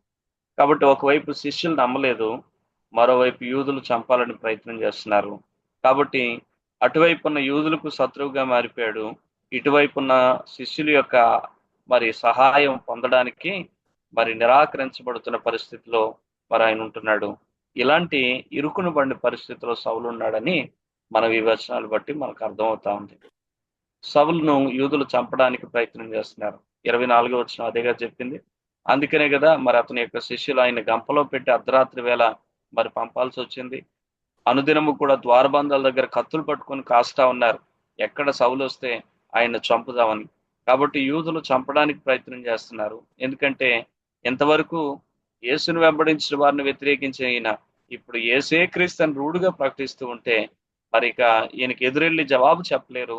ఇక ఎందుకు ఈ బాధ అని చెప్పి ఆయన్ని చంపడానికి ప్రయత్నం చేస్తా ఉన్నారు. శిష్యులు చేర్చుకోవడానికి భయపడుతున్నారు. యూదులు చంపడానికి ప్రయత్నిస్తున్నారు, శిష్యులు చేర్చుకోవడానికి భయపడుతున్నారు. వీళ్ళిరువురి మధ్య మరి ఇరుకును పడిన పరిస్థితిలో సౌలు ఉన్నాడు అనేటువంటి విషయాన్ని మనం జ్ఞాపకం చేసుకోవాలి. ఇటువంటి పరిస్థితుల్లో బర్నబా అతన్ని దగ్గరికి తీసి అని మాట చాలా అద్భుతమైన మాట. బర్నబా తెగించాడు, ఏం జరిగితే జరగని అని చెప్పి తెగించి సౌలును దగ్గరికి తీసుకున్నాడు అనే విషయాన్ని మనం జ్ఞాపకం చేసుకోవాల్సిన వారం వింటున్నాం. ప్రియమైన వారలారా, ఈరోజు సంఘాల్లో జరిగేటువంటి పరిస్థితి ఇదే. ఎందుకు ఎంతో మంది మారు మనసు పొందాము, దేవుని సన్నిధికి వస్తాము, దేవుణ్ణి నమ్ముకుంటాము, దేవుని సన్నిధిలో ఉంటామని కూడా 1 వారం 2 వారాలు వచ్చిన తర్వాత మళ్ళీ లోకంలోకి వెళ్ళిపోతున్నారో తెలుసా? ఇలా బర్నబాల వారిని దగ్గరికి తీసుకునేవారు సంఘాల్లో లేకపోవడం వల్ల. మీరు ఆలోచించినట్లయితే చర్చికి వస్తున్నారు అని చెప్పి లోకములో ఉన్న వారి బంధువులు, వారి కుటుంబము, వారి యొక్క తనవారు అన్నవారు ఏం చేస్తున్నారు అని అంటే వారిని చేయి విడిచిపెడుతున్నారు, వారిని శత్రువులుగా చూస్తూ ఉన్నారు. అదే సమయంలో సంఘంలోకి వచ్చిన తర్వాత ఇప్పుడు సంఘంలోకి వచ్చినటువంటి ఆ యొక్క క్రొత్త వ్యక్తిని సంఘమంతా కూడా ఆదరించే ప్రయత్నం చేయక వారిని పలకరించి పరామర్శించి ఎక్కడి నుంచి వచ్చారు, ఏ పరిస్థితుల్లో వచ్చారు, అసలు ఎందుకు వారు వచ్చారు, వారి స్థితిగతులు ఏంటో తెలుసుకొని వారికి 2 ఆదరణ మాటలు చెప్పి ఏం పర్వాలేదు, వారందరూ నిన్ను విడిచిపెట్టినా మేమున్నాం అని చెప్పి ఒక ధైర్యాన్ని ఇచ్చేటువంటి వ్యక్తులుగా సంఘం లేకపోవడం వల్ల మరి చాలా మంది ఈ రోజుల్లో ఏమైపోతున్నారు అని అంటే 1 వారం 2 వారాలు వచ్చిన తర్వాత అమ్మో సంఘంలోనికి వెళితే వాళ్ళు పట్టించుకోరు, మరి సంఘంలోనికి వెళితే ఇటు బంధువులందరూ వదిలేస్తారు, ఇటుకు అటుకు మధ్యలో నేనేమైపోతాను, నా పరిస్థితి ఏంటి అని ఆలోచించుకొని చాలా మంది దేవుణ్ణి విడిచి లోకంలోనికి వెళ్ళిపోతున్నారు. పిల్లరా, ఈ సత్యాన్ని మీరు ఖచ్చితంగా గుర్తుపెట్టుకోండి. ఎవరైనా సంఘంలోనికి కొత్త వారు వస్తే ఏదో ఆదరబాదరగా ఆమెనన్న తర్వాత పారిపోవడం కాదు, కానీ ఆ వచ్చిన కొత్త వ్యక్తి దగ్గరికి వెళ్ళి సంఘంలో ఉన్న ప్రతి ఒక్కరూ కూడా వాళ్ళతో ప్రైజ్లాడు చెప్పి మాట్లాడి వాళ్ళ పేరేంటి, వాళ్ళ ఊరేంటి, వాళ్ళు ఎక్కడి నుంచి వచ్చారు, వాళ్ళు ఏ పరిస్థితుల్లో వచ్చారు, వారు ఎందుకు మందిరానికి వస్తా ఉన్నారు, వాళ్ళ గురించి ఏమైనా ప్రార్థన చేయాలా, వారిని బలపరిచే మాటలు ఏమైనా చెప్పాలా, కొంచెం సంఘంలో ఉన్నవారు కనీసం ఇలాంటి బర్నబా చేసిన లాంటి పరిచర్య కనీసం కొందరైనా చేయగలిగితే కనుక సంఘంలోకి అడుగు పెట్టిన వ్యక్తులు దేవుని కోసం బలంగా నిలబడడానికి అవకాశం కలిగి ఉంటుంది. ఒకవేళ కుటుంబం అంతా నిన్ను వదిలేస్తాం అని బెదిరించినా సంఘం అంతా మేమున్నాం అని సపోర్ట్ చేయగలిగినప్పుడు ఏం పర్లేదు, మీరు లేకపోయినా నాకు సంఘం ఉందనే ఒక ధైర్యంలోనికి ఆ వ్యక్తి రాగలుగుతాడు. కానీ చాలాసార్లు సంఘాల్లో ఇది కొరబడుతుంది. ఎందుకు అసలు దేవుడు సంఘాన్ని ఒక వ్యవస్థను ఏర్పాటు చేశాడు? సంఘంలో ఒక సహవాసం ఎందుకు అసలు? కానీ ఈ రోజున సంఘంలోకి వస్తాం, ఇండివిజువల్గా బ్రతికేస్తాం. ఎవరితో ఎవరికి సంబంధాలు లేవు, ఎవరితో ఎవరికి భారం పంచుకోరు, ఎవరి గురించి ఎవరు ప్రార్థనలు చేసుకోరు, ఎవరి కష్టం ఎవరితో పంచుకోరు, ఒకరినొకరు ప్రోత్సహించుకోరు, మేమున్నాం పర్వాలేదని చెప్పి ఒకరికొకరు భరోసా ఇవ్వరు. ఇటువంటి సంఘములలో నేడు మనం కొనసాగుతున్నాం అనేటువంటి విషయం గమనించవలసిన వారు ఏంటంటే పిల్లరా. కాబట్టి ఇక్కడ ఆలోచించండి, మిగిలినటువంటి శిష్యులందరూ భయపడుతున్నారు, ఎవరో ఆయన దగ్గరికి చేసుకోవడానికి ఇష్టపడటం లేదు. కానీ ఒకే ఒక శిష్యుడు బర్నబా ముందుకొచ్చాడు, అతన్ని దగ్గరకు తీసి అతనితో మాట్లాడడం మనం చాలా స్పష్టంగా చూడగలం. ఈరోజు ఈ మాటలు వింటున్నటువంటి మనం ఒకసారి ఆలోచన చేద్దాం. మరి నేడు ఆనాడు సౌలున్న పరిస్థితిలోనే నేడు సంఘంలోకి అడుగు పెట్టిన ఎంతో మంది నూతన వ్యక్తులు ఉంటున్నారు. మరి జ్ఞాపకం చేసుకోండి, ఒక వారం సంఘంలోనికి నూతనంగా వచ్చి ఆ తర్వాత వారు ఆగిపోతున్నారు అని అంటే దానికి కారణం సంఘంలో ఇలా దగ్గరికి తీసే బర్నబాలు లేకపోవడమే. ప్రియ సహోదరుడా సహోదరి, ఈ మాటలు వింటున్న నీవే ఎందుకు ఈ బర్నబా లాంటి పరిచర్య చేయకూడదు? సంఘంలోకి వచ్చినటువంటి ఆ వ్యక్తిని నువ్వెందుకు దగ్గరకు తీసుకోకూడదు? నువ్వెందుకు ఆ వ్యక్తితో కొంచెం దగ్గరకు వెళ్ళి ఆ కష్టం ఏంటి, ఏ పరిస్థితుల్లో వాళ్ళు వచ్చారన్నది ఎందుకు నువ్వు తెలుసుకొని వారితో మాట్లాడకూడదు? ఆలోచించండి. మీకు మా పరిస్థితి తెలుసు. సేవకునిగా ప్రార్థన ముగించిన తర్వాత మరి మన వాళ్ళందరికీ ఒక అలవాటు ఉంటుంది. మరి గుడికి వెళ్ళిన వాళ్ళు శటగోపురం పెడితే తప్ప అక్కడి నుంచి తిరిగి రారట. మరి మందిరానికి వచ్చేటువంటి వాళ్ళకి అయ్యగారు చెయ్యేస్తే తప్ప, ప్రార్థన చేస్తే తప్ప అక్కడి నుంచి వాళ్ళు వెళ్ళరు. కాబట్టి వాళ్ళందరూ వచ్చి అడ్డుగా ఉంటారు. వాళ్ళతో నేను మాట్లాడాలి, ప్రార్థన చేయాలి. మేము ఈ బిజీలో ఉంటే కొత్తగా వచ్చిన వారు కొన్నిసార్లు నా వరకు రాకుండా వాళ్ళు వెనక్కి కూర్చొని వెనక నుండి వెనక్కే వెళ్ళిపోయే పరిస్థితుల్లో వాళ్ళు ఉంటూ ఉన్నారు.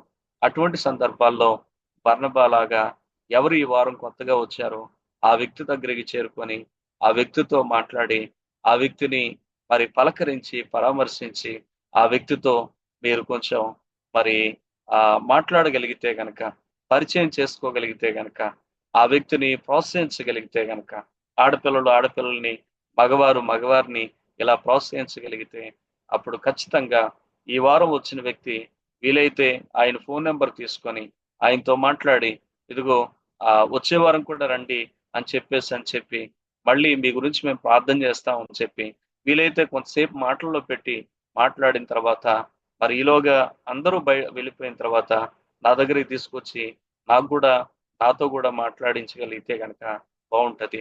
కాకపోతే ఇంతవరకు సంఘంలో ఉన్న విశ్వాసులందరూ మరి ప్రార్థనలు చేయించుకుని వెళ్ళిపోయే లోపు తనతో మాట్లాడి తను ఆపి నా వరకు తీసుకొచ్చేటువంటి బర్నబా లాగా అటువంటి పరిచర్య చేసేవారు కావాలి. ఇప్పుడు చూడండి, ఆయన చేసిన పని ఏంటో తెలుసా? బర్నబా అతను దగ్గరికి తీశాడు. తర్వాత ఏం చేశాడు? అపోస్తుల దగ్గరికి తోడుకొని వచ్చాడు. ఆ తర్వాత ఆయన చెప్తా ఉన్నాడు, ఇంతవరకు దగ్గరికి తీసుకుని ఏం చేశాడు? పౌలుని గూర్చి సంపూర్ణంగా వివరాలన్నీ తెలుసుకున్నాడు. ఇప్పుడు తను తెలుసుకున్న విషయాలు కొత్తవాడు గనక ఆయన మాట్లాడలేడు గనక ఇప్పుడు ఈయన మాట్లాడుతూ ఉన్నాడు. అయ్యా, ఈ సౌలు మారిపోయాడు, అప్పుడులాగా లేడు. ఇదిగో ఈయన త్రోవలో ప్రభువుని చూశాడు, ప్రభు తనతో మాట్లాడాడు.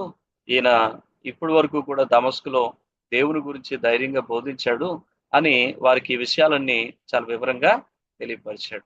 అంటే బర్నబా పౌలు గురించి వివరంగా చెప్పగలుగుతున్నాడు అని అంటే బర్నబా ఏం చేశాడు? పౌలుతో కొంతసేపు వివరాలన్నీ కనుక్కున్నాడు. కాబట్టి ఈ విషయాన్ని జ్ఞాపకం చేసుకోండి. నేడు సంఘంలో కూడా ఇలాంటి బర్నబాలు అవసరం. మరి ఈరోజు నువ్వు ఎలా ఉన్నావు ఒకసారి ఆలోచించు. చాలా మంది సంఘానికి ఎందుకు వస్తున్నారో అర్థం కాదు. వచ్చామా, ప్రార్థన చేసుకున్నామా, కానుకేసామా, వెళ్ళిపోయామా? ఇదే పరిస్థితిలో చాలా మంది ఉంటున్నారు. అందుకే పిల్లరా, ఎంతో మంది దేవుని సందుకు వచ్చేవాళ్ళు దూరం అయిపోతా ఉన్నారు. నాడు సౌలు పరిస్థితి నేడు ఎంతో మంది ఎదుర్కొంటున్నారు. కానీ నాడు సౌలును దగ్గర తీసిన బర్నబాలు నేడు సంఘాల్లో కరువవుతున్నారు.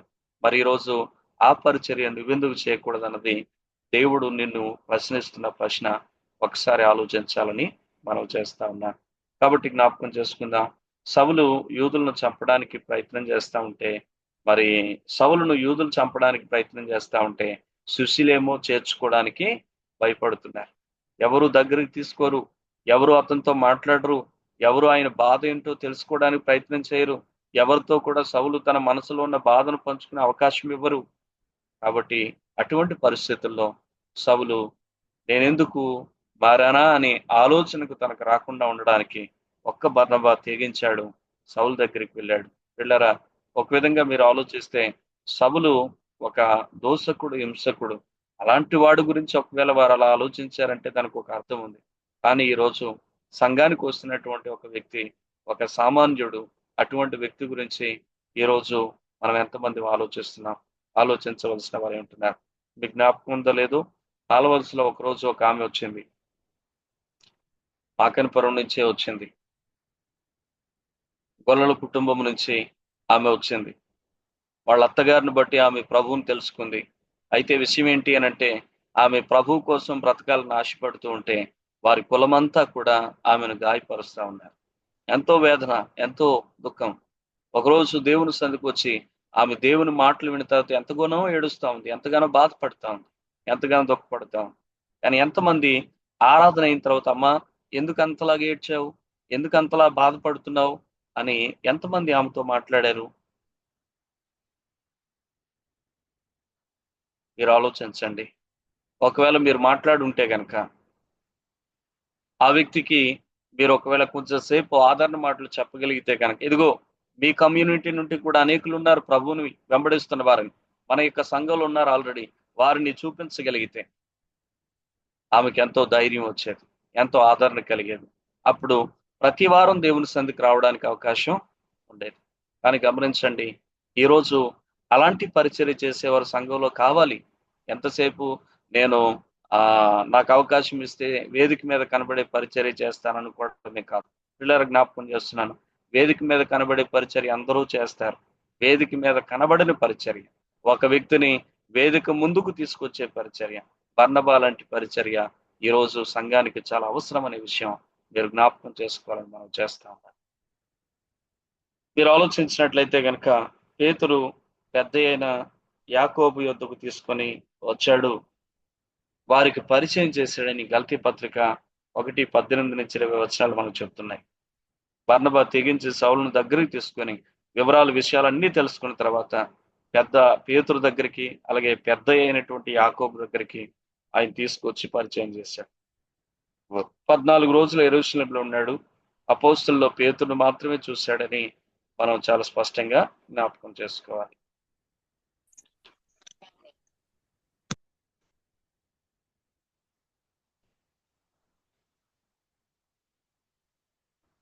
అర్థమైందా? ఈ విషయం ఖచ్చితంగా మీకు అర్థం కావాలి. బర్నబా పరిచర్య అర్థమైందా? అర్థమైంది. అతడు యెరూషలేములో వారితో కూడా వచ్చుచు పోవచ్చు, ప్రభు నామమును బట్టి ధైర్యంగా బోధించుచు, గ్రీకు భాషను మాట్లాడి యూదులతో మాట్లాడుచు తర్కించుచు ఉండెను. వారు అతన్ని చంప ప్రయత్నం చేశారు గాని సహోదరులు దీన్ని తెలుసుకుని అతన్ని కైసరేకు తోడుకుని వచ్చి తార్షునకు పంపారు. సౌలు యెరూషలేములో ఏం చేశాడు? సౌలు ధైర్యంగా బోధించాడు. ప్రభు నామమును బట్టి అనగా ప్రభువును బట్టి ధైర్యంగా బోధించాడు. దేవుని ఆత్మచేత నింపబట్టును బట్టి కూడా ఆయన చాలా ధైర్యంగా బోధించాడనే విషయం గమనించాలి. అలాగే గ్రీకు భాష మాట్లాడి యూదులతో తర్కించాడు. ఇది సమాజ మందిరాల వద్ద స్టెఫను పరిచర్య కొనసాగింపు అనే విషయం జ్ఞాపకానికి తెచ్చుకోండి. మరి స్టెఫను జీవితాన్ని ఆయన ముగించాడు గనుక ఇప్పుడు స్టెఫను విడిచిపెట్టిన పరిచర్య ఇప్పుడు తాను తీసుకున్నాడు. ఆయన స్టెఫను ఎలాగైతే సమాజ మందిరాల దగ్గరికి వెళ్ళి ఆయన తర్కించుచు వాళ్ళతో మాట్లాడుతూ వచ్చేవాడు.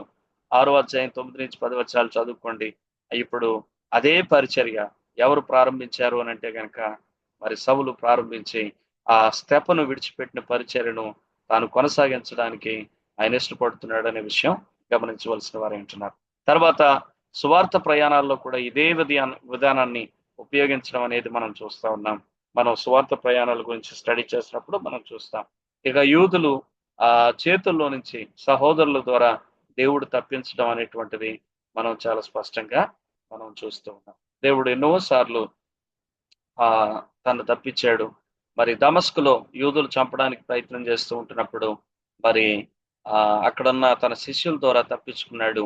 ఇప్పుడు ఇక్కడికి వచ్చిన తర్వాత కూడా వీరు తన చంపడానికి ప్రయత్నం చేస్తూ ఉంటున్నప్పుడు మరి సహోదరులు ఆయన్ని ఏం చేశారు అంటే కైసరకి తీసుకుని వచ్చి టార్స్కి వాడెక్కించి తను పంపడం అనేది మనం చూస్తాం. ఈ విధంగా మరి సౌలు యొక్క జీవితంలో ఆయన మారు మనసు పొందిన తర్వాత ఏ విధంగా దేవుని కొరకు నిలబడ్డాడు, దేవుని కొరకు మరి సాక్ష్యం చెప్పడానికి ప్రయత్నం చేశాడు. ఈ విషయాలన్నీ కూడా మనం ఈ 30వ వచనం వరకు కూడా చాలా స్పష్టంగా మనం చూడగలిగాం. సహోదరులు దీన్ని తెలుసుకొని, అంటే యూదులు తనను చంపడానికి ప్రయత్నం చేస్తున్నారన్న విషయం మరి శిష్యులు తెలుసుకుని మరి ఏం చేశారు అంటే కైసరైకు ఆయన్ని తీసుకుని వచ్చారు, తార్సుకు పంపించారు. ఈ అధ్యాయంలో సౌలు ప్రయాణాలు ఇది మీకు అసైన్మెంట్ గా నేను ఇస్తా ఉన్నాను. మరి సౌలు ప్రయాణాల గురించి 9వ అధ్యాయాన్ని ఆధారం చేసుకొని, గల్తీ పత్రిక 1-2 అధ్యాయాలను ఆధారం చేసుకొని మీరు సౌలు ప్రయాణాల గురించి రాయండి. 9వ అధ్యాయము అలాగే గల్తీ పత్రిక 1వ అధ్యాయం 2వ అధ్యాయం వీటిని ఆధారం చేసుకొని సౌలు ఎక్కడి నుంచి ఎక్కడికి ప్రయాణం చేశాడు, అక్కడ ఏమేమి జరిగాయి, ఇది మీరు రాయాల్సినటువంటిది అన్నమాట. సౌలు ఎక్కడి నుంచి ఎక్కడికి ప్రయాణం చేశాడు, తార్సు నుంచి యెరూషలేముకి ప్రయాణం చేశాడు. ఎక్కడి నుంచి ఎక్కడికి, అక్కడ ఏం జరిగింది. యెరూషలేంలో మరి అధికారుల దగ్గర నుంచి ఆయన ఏం చేశాడు అంటే మరి ప్రధాన యాజకుల దగ్గర నుంచి అధికార పత్రాలు పొందాడు. ఇది మనం గమనించాల్సిన వారు. కాబట్టి ఎక్కడి నుంచి ఎక్కడికి, తార్సు నుంచి ఎక్కడి నుంచి ఎక్కడికి అని అంటే కనుక తార్సు నుంచి యెరూషలేంకి. అక్కడ ఏం జరిగింది అని అంటే ప్రధాన యాజకుల దగ్గర నుంచి అధికారుల దగ్గర నుంచి ఆయన అధికార పత్రాలు పొందుకోవడం. మళ్ళీ యెరూషలేం నుంచి దమస్కు. అలాగే మీరు గమనిస్తే కనుక ఎక్కడి నుంచి ఎక్కడికి వెళ్ళాడు అన్నది ఇక్కడ రాస్తూ పక్కన ఏంటంటే లేదా దాని కిందని ఆయన అక్కడ ఏమి చేశాడు లేదా ఏమి పొందుకున్నాడు, అక్కడ ఏం జరిగింది అనే విషయం మీరు చాలా సింపుల్ గా దాన్ని రాయడానికి ప్రయత్నించండి. అర్థమైందా? అర్థమైంది. సౌలు ఎక్కడి నుంచి ఎక్కడికి ప్రయాణం చేశాడు, అక్కడ ఏం జరిగింది. ఓకే, ఇవి మీరు రాయడానికి ప్రయత్నించండి. ఇలాగైనా కొంచెం వర్క్ మీరు చేయగలిగితే సౌలు గురించినటువంటి కొంచెం క్లారిటీ మీకు వస్తుంది. సహోదరులు దీన్ని తెలుసుకుని అతని కైసరేకి తోడుకుని వచ్చి తార్సుకు పంపిరి. కావున యోదయ గలిలయ సమరయ దేశములు అన్నంతటా సంఘం క్షేమాభివృద్ధి నుంచి సమాధానం కలిగి ఉండను, మరియు ప్రభువునందు భయమును పరిశుద్ధాత్మ ఆదరణీయు కలిగి నడుచుకొనుచు విస్తరించుచుండే. అపోస్తల కార్యం 9వ అధ్యాయము అలాగే గలతీ పత్రిక 1-2 అధ్యాయాలు చదవండి. చదివిన తర్వాత దాని అంతటా క్రమంలో పెట్టుకొని మీరు రాయడానికి ప్రయత్నం చేయండి. ఎక్కడి నుంచి ఎక్కడికి వెళ్ళాడు, అక్కడ ఏం జరిగింది అనేటువంటి విషయాలు మీకు మీరుగా చదివి మీకు ఏం అర్థమైందో అది రాయండి. రాసి నాకు నోట్స్ ఫోటో తీసి పెట్టడానికి మీరు ప్రయత్నం చేయండి. మీరు నేర్చుకోవడానికి అవుతుంది, అంతేగాని ఎవరో రాసిన దాన్ని కాపీ కూడా రాయకండి. సంఘం ఎక్కడ క్షేమాభివృద్ధి చెందుతుంది, కారణం ఏంటి? ఎక్కడ క్షేమాభివృద్ధి చెందుతుంది సంఘం?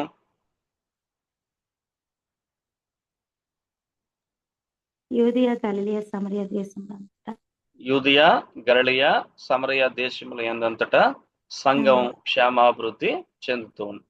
యూదయ అనే మాటను మీరు చూస్తే యోదయ ఎక్కడుంది? ఇక్కడుంది యోదయ.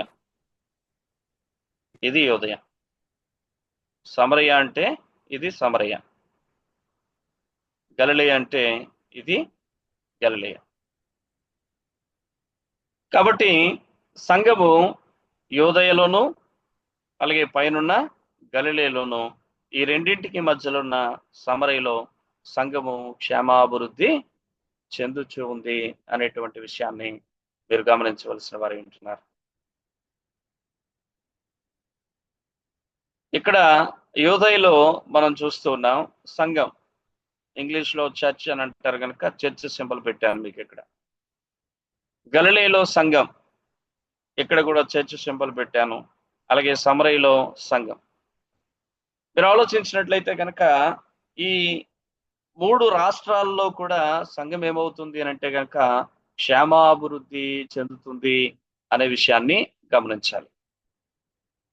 దేవుని యొక్క వాక్యంలో అపోస్తుల కార్యం 1వ అధ్యాయం 8వ వచనంలో మీరు చూసినప్పుడు, ఆయనను పరిశుద్ధాత్ముడు మీ మీదకు వచ్చినప్పుడు మీరు శక్తి పొందుతారు, కాబట్టి మీరు యెరూషలేములో, యూదయలో, సమరయలో నాకు సాక్షులుగా ఉంటారని ప్రభువు చెప్పిన మాట మనం చూస్తా ఉన్నాం.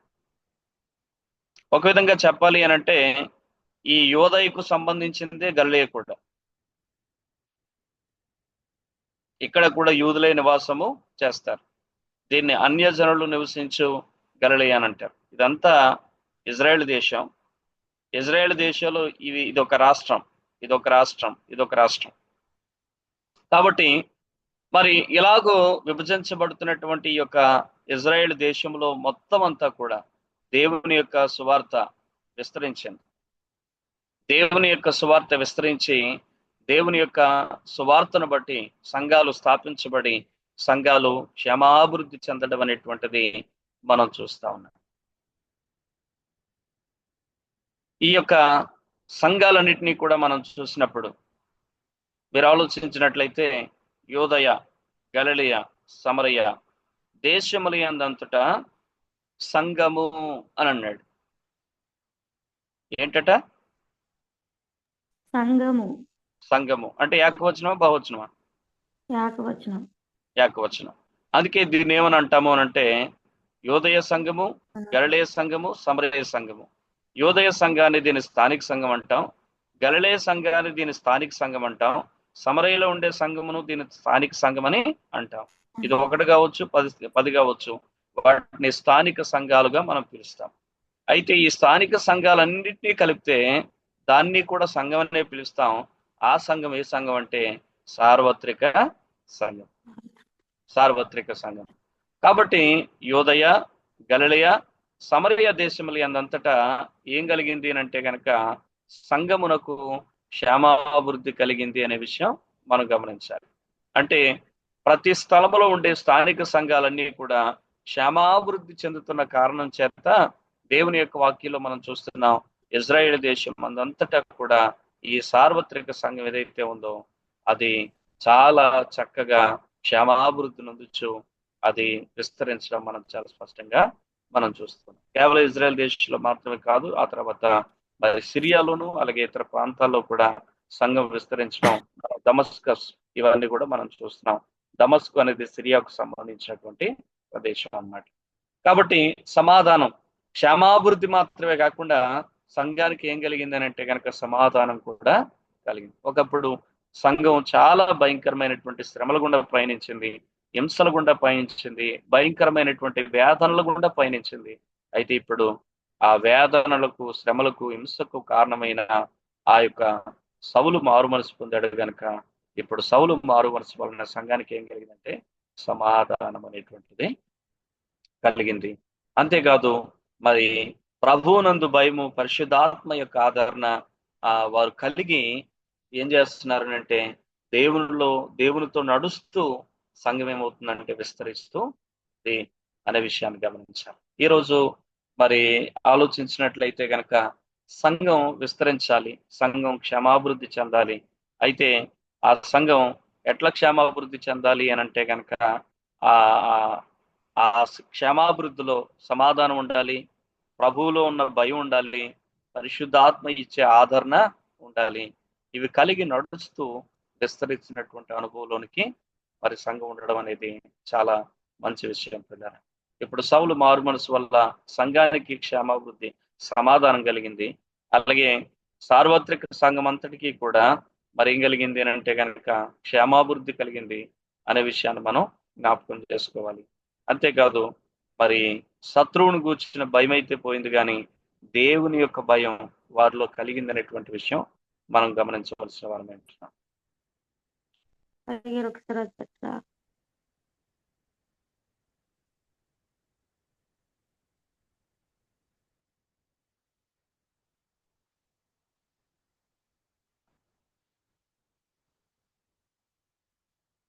ఓకేనండి. దేవుని భయం అనేది మనుషుల్లో కలిగింది. సౌలును గూర్చిన భయం పోయింది, దేవుని భయం మనుషుల్లో కలిగింది.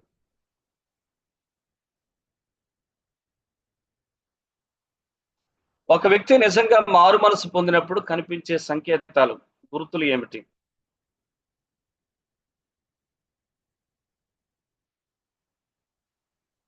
ఏం గుర్తులు కనపడితే చెప్పండి.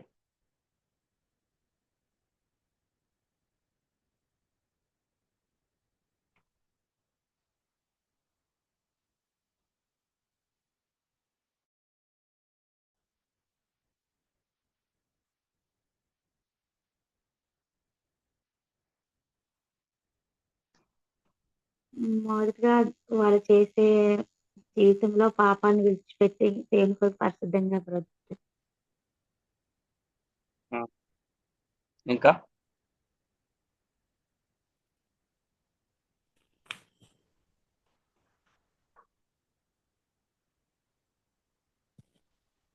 ఒక వ్యక్తి నిజంగా మారు మనసు పొందినప్పుడు కొన్ని విషయాలు తప్పుగా జరుగుతాయి. ఆ మార్పు యొక్క వాస్తవికతను చూపించే కొన్ని గుర్తులు ఉంటాయి. తార్చుబడిన సభల విషయంలో ఇది కనుగొనవచ్చు. ఫ్రాన్సిస్ డబ్ల్యూ డిక్సన్ వాటిలో కొన్నింటిని జాబితా చేశాడు. అవి యథాతథంగా మీ ముందు పెట్టాను. ఫ్రాన్సిస్ డబ్ల్యూ డిక్సన్ వాటిలో కొన్నింటిని జాబితా చేశాడు. వాటిని యథాతథంగా మీ దగ్గర పెట్టడం జరుగుతుంది మీ ముందు. వాటిని ఒకసారి చూడండి. ప్రభు ప్రత్యక్షతను పొంది ఆయనను అంగీకరిస్తాడు. ప్రభువునకు విధేయత చూపాలని, ఆయన చిత్తం చేయాలని కోరికతో నిండాడు. ప్రార్థన ప్రారంభిస్తాడు. బాప్తిసం తీసుకోవడానికి వెనకాడ్డు. దేవునితో, ఆయన ప్రజలతో సహవాస విషయంలో పరితపిస్తాడు. శక్తివంతంగా సాక్ష్యం చెప్పడం ప్రారంభిస్తాడు. ప్రభువులో దినదినము ఎదుగుతాడు. అది 7 పాయింట్స్ మీ ముందు పెట్టడం జరిగింది. ఫ్రాన్సిస్ డబ్ల్యూ డిక్సన్ అనబడినటువంటి ఒక గొప్ప దైవజనుడు మరి సౌలు యొక్క మారు మనసును ఆధారం చేసుకొని ఒక 7 పాయింట్స్ ఆయన పెట్టాడు. వాటిని యథాతథంగా మీ ముందు పెట్టాం. ప్రభు ప్రత్యక్షతను పొంది ఆయనను అంగీకరిస్తారు. ఒక్క వ్యక్తి అయితే నిజంగా మారు మనసు పొందుతాడో, ఆ మారు మనసు పొందినటువంటి వ్యక్తి దేవుని యొక్క సందేశం తనకు వినబడినప్పుడు, లేదా దేవుని యొక్క ప్రత్యక్షత ఏ రూపంగానైనా తనకు దొరికినప్పుడు, ఆ ప్రత్యక్షతను ఏం చేస్తాడు అనంటే, ఆ పొందినటువంటి వ్యక్తి ఆ ప్రభువును, ప్రత్యక్షత ఇచ్చిన ప్రభువును అంగీకరిస్తాడు. ఇది మొట్టమొదట మనం చూస్తున్నటువంటి సత్యం. అపోస్తుల కార్యం 9వ అధ్యాయం 4-6 వచనాల్లో అపోస్తుడైనటువంటి పౌలు తనకు ప్రభు యొక్క ప్రత్యక్షత దొరికినప్పుడు తనకు ప్రత్యక్షమైన ప్రభువుని ఆయన అంగీకరించాడు అనే విషయం మీకు చాలా స్పష్టంగా కనబడుతుంది.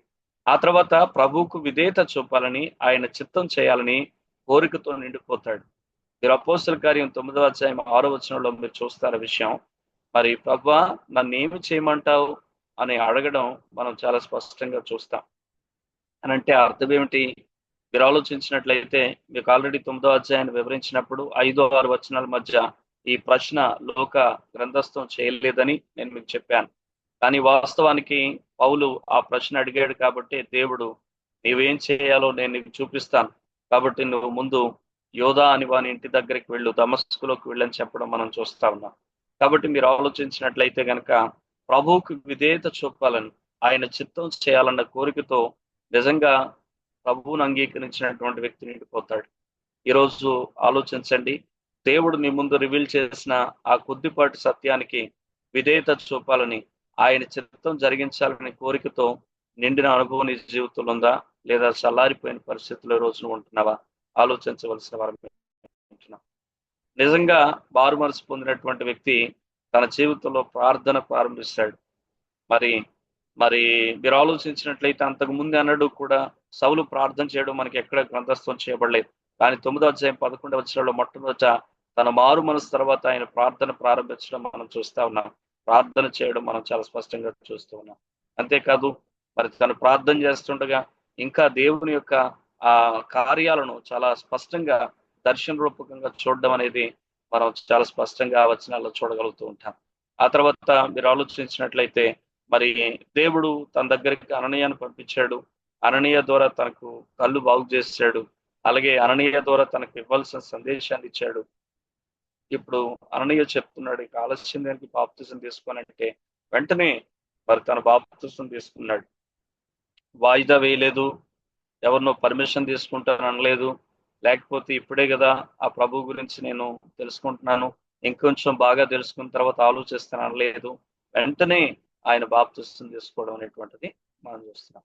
కాబట్టి నిజమైనటువంటి మారు మనసు మరి ఈ విధంగా ప్రభువు కొరకు ఒక తృష్ణ వారిలో కలిగిస్తుందనే విషయం మీరు గమనించండి. అలాగే దేవునితో ఆయన ప్రజలతో సహవాసం కోరుకుంటారు.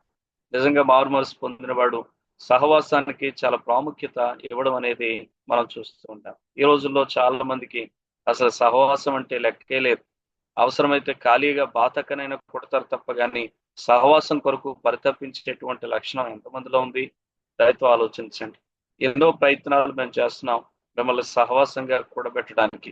కాబట్టి ఆలోచించినట్లయితే ఆదివారం మిమ్మల్ని ప్రభువుతో సహవాసాలు ఉంచడానికి ప్రయత్నం తర్వాత సోమవారం మంగళవారం 2 రోజులు మీకు ఖాళీగా విడిచిపెడితే బుధవారం ఆన్లైన్ లో మీకు బైబిల్ స్టడీ పెట్టడం, మళ్ళీ మిమ్మల్ని ఒక సహవాసంగా కూర్చడం కోసమే మేము చేసే చిరు ప్రయత్నం.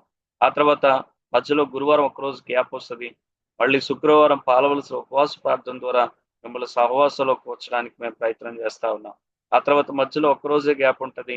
మళ్ళీ ఆదివారం మళ్ళీ మిమ్మల్ని సహవాసంలో కూర్చడానికి మేము ప్రయత్నం చేస్తా ఉన్నాం. నిజంగా నీ మారు మనసు సరైనది అయితే, కరెక్ట్ గా నువ్వు మారు మనసు పొందిన వ్యక్తి అయితే దేవునితోనూ ఆయన ప్రజలతోనూ రెండింటిలో కూడా సహవాసానికి పరితపించాలి. చాలా మంది అనుకుంటారు మేము ప్రార్థన చేసుకుంటాం, దేవుడు తెలియదా, మాకు వాక్యం తెలియదా? గుర్తుపెట్టుకోండి, ఒకవేళ నీకు నువ్వుగా ప్రార్థన చేసుకోగలిగితే, నీకు నువ్వుగానే వాక్యం చదువుకుంటే సరిపోతుంది అనుకుంటే, దేవుడు ఒక సేవకుని, ఒక సంఘాన్ని, ఒక వ్యవస్థను ఏర్పాటు చేసేవాడు కాదని అర్థం చేసుకోవాల్సినటువంటి అవసరం ఉంది. అంతేకాదు మరి శక్తివంతంగా సాక్ష్యం చెప్పడం మనం ప్రారంభిస్తాం. నిజంగా మారుమనసు పొందితే మరి దేవుని కోసం సాక్ష్యం చెప్పడానికి ఒక శక్తివంతమైనటువంటి మరి వ్యక్తిగా తయారవుతారు. చాలా మంది దేవుని కోసం ఏ చిన్నది చేయడానికైనా ముందుకు రారండి. ఏమండి, వాక్యం చెప్పిన తర్వాత ప్రార్థన చేయండి అని అంటే అందరూ మౌనంగా ఉంటారు, ఎవరు ప్రార్థన చేయరు. ఎవరైనా మరి ఏదైనా సందర్భం వచ్చి ఎవరైనా సాక్ష్యం చెప్తారని అంటే నేను సాక్ష్యం చెప్తాను ప్రభు కొరకు అని చెప్పే వాళ్ళు ఎవరు ఉండరు. ఎక్కడికైనా మరి సువార్తకి వెళ్ళడానికి, లేకపోతే ఎవరో కలిసినటువంటి వ్యక్తికి లేదా తెలిసిన వ్యక్తికి మరి దేవునికి వచ్చినటువంటి సాక్ష్యం, జీవితానుభవం చెప్పడానికి చాలా మంది సంకోచిస్తారు, వెనుకడుగు వేస్తారు. కారణం ఏంటి అని అంటే ఇంకా మీ మారు మనసులో ఆ క్లారిఫికేషన్ లేదేమో అన్నది ఒకసారి మీరు ఆలోచించవలసిన వారు ఉంటున్నారు. అలాగే ఖచ్చితంగా మారు మనసు పొందినటువంటి వ్యక్తి దినదినము ప్రభువులు వెదగడానికి ప్రయత్నం చేస్తూ ఉంటాడు. కాబట్టి మీరు ఆలోచించండి, రోజు దేవుళ్ళలో బలపడతాడు, దేవుళ్ళలో ఎదగడానికి ప్రయత్నం చేస్తాడు. గుర్తుపెట్టుకోండి, అందుకే నేను ఎప్పుడు చెప్తాను, నిజంగా నువ్వు పుడితే తిరిగి జన్మించిన అనుభవంలోనికి వస్తే, తిరిగి జన్మించిన అనుభవంలోనికి వచ్చి నీకు ఆకలి ఉంటుంది, వాక్యం కొరకైనటువంటి ఆకలి. నిజంగా నువ్వు తిరిగి జన్మించిన అనుభవంలోనికి వస్తే సహవాసం కొరకైనటువంటి ఆ యొక్క కోరిక, ఆ తృష్ణ నీలో ఉంటుంది. మీరు ఆలోచించినట్లయితే కనుక అప్పుడే పుట్టిన బిడ్డను చూడండి, గడిగడికి ఏడుస్తూనే ఉంటది, ఎందుకంటే తనకి పాలు కావాలి. అలాగే మీరు ఆలోచించినట్లయితే అమ్మ లేదా ఎవరు ఒకవేళ పక్కన పెడితే చాలు వాళ్ళు ఏడుస్తూ ఉంటారు, అంటే వాళ్ళకి సహవాసం కావాలి. ఈరోజు నువ్వు తిరిగి జన్మించిన అనుభవంలోనికి వస్తే, నువ్వు ఆల్రెడీ తిరిగి రక్షించబడిన అనుభవంలోనికి నువ్వు వస్తే గనక నీలో కూడా ఈ లక్షణాలు కనబడాలి కదా. నీలో ఏది సహవాసం కొరకు తప్పించే మనసు నీకు ఎక్కడుంది? ఏమండి, నీలో ఏది వాక్యం కొరకు ఆకలి నీలో ఎక్కడుంది? ఆలోచించవలసిన వారు ఏంటున్నారు పిల్లలు. కాబట్టి ఈ విషయాన్ని గమనించండి. నువ్వు కొత్తగా పుట్టిన శిశువుగా ఉండిపోదు. శిశువు ఏం చేస్తుంది? రోజు ఎదుగుతూ ఉంటది, రోజు రోజుకి ఎదుగుతూ ఉంటది. ఒకప్పుడు మనం చూస్తే గనక ఒక 3 నెలల క్రితం చూస్తే ఒకలాగా ఉంటే, ఒక 3 నెలలు గడిచిన తర్వాత మళ్ళీ 6 నెలలకు మరోలాగా ఉంటారు. వారిలో ఎదుగుదల కనబడుతూ ఉంటది. కానీ ఈరోజు ఎన్ని సంవత్సరాలు గడిచిపోతున్నా మనం ఎలాగున్నామో అలాగే ఉంటాం. అదే స్తుతి, అదే ప్రార్థన, అదే వాక్య జ్ఞానం, అదే దేవుని కూర్చున్నటువంటి సమర్పణ మన జీవితంలో ఏం ఎదుగుతున్నాం ఒకసారి ఆలోచించుకుంటున్నారు. కాబట్టి ఈ విషయాన్ని గమనించండి. మనం సౌలు జీవితాన్ని స్టడీ చేస్తున్నాం కనుక ఆయన జీవితంలో నుంచి మరి ఈ విషయాలు మన ముందు పెట్టుకొని ఈ రోజు మనం ఎలా ఉన్నాం పరిశీలనగా వాళ్ళ మనం చెక్ చేసుకోవడానికి ప్రయత్నం చేద్దాం. వీటిలో ఎన్ని విషయాలు మన ముందు మన జీవితంలో ఓకే ఇలా ఉన్నావు నీవు అని చెప్తున్నాయి, ఎన్ని విషయాలు ఇది నీలో లేదని చెప్తా ఉన్నాయి. ఒకసారి నీకు నీవుగా క్రాస్ చెక్ చేసుకొని ఈ రోజైనా తిరిగి మారు మనసు పొంది మరి దేవుని సన్నిధిలో ముందుకు సాగుతూ ఆయన కొరకు బలపరచబడి మరి శక్తివంతంగా ఆయన కొరకు అనేక సాక్షిగా ఉంటూ దేవునితో ఆయన ప్రజలతో సహవాసంలో ఉంటూ మరి ప్రభువులో దినదినం ఎదిగినటువంటి అనుభవంలోనికి రావాలని ప్రభు నామంలో మనం చేస్తే మాటలు ముగిస్తా ఉన్నాను. ప్రార్థన చేసుకుందాం.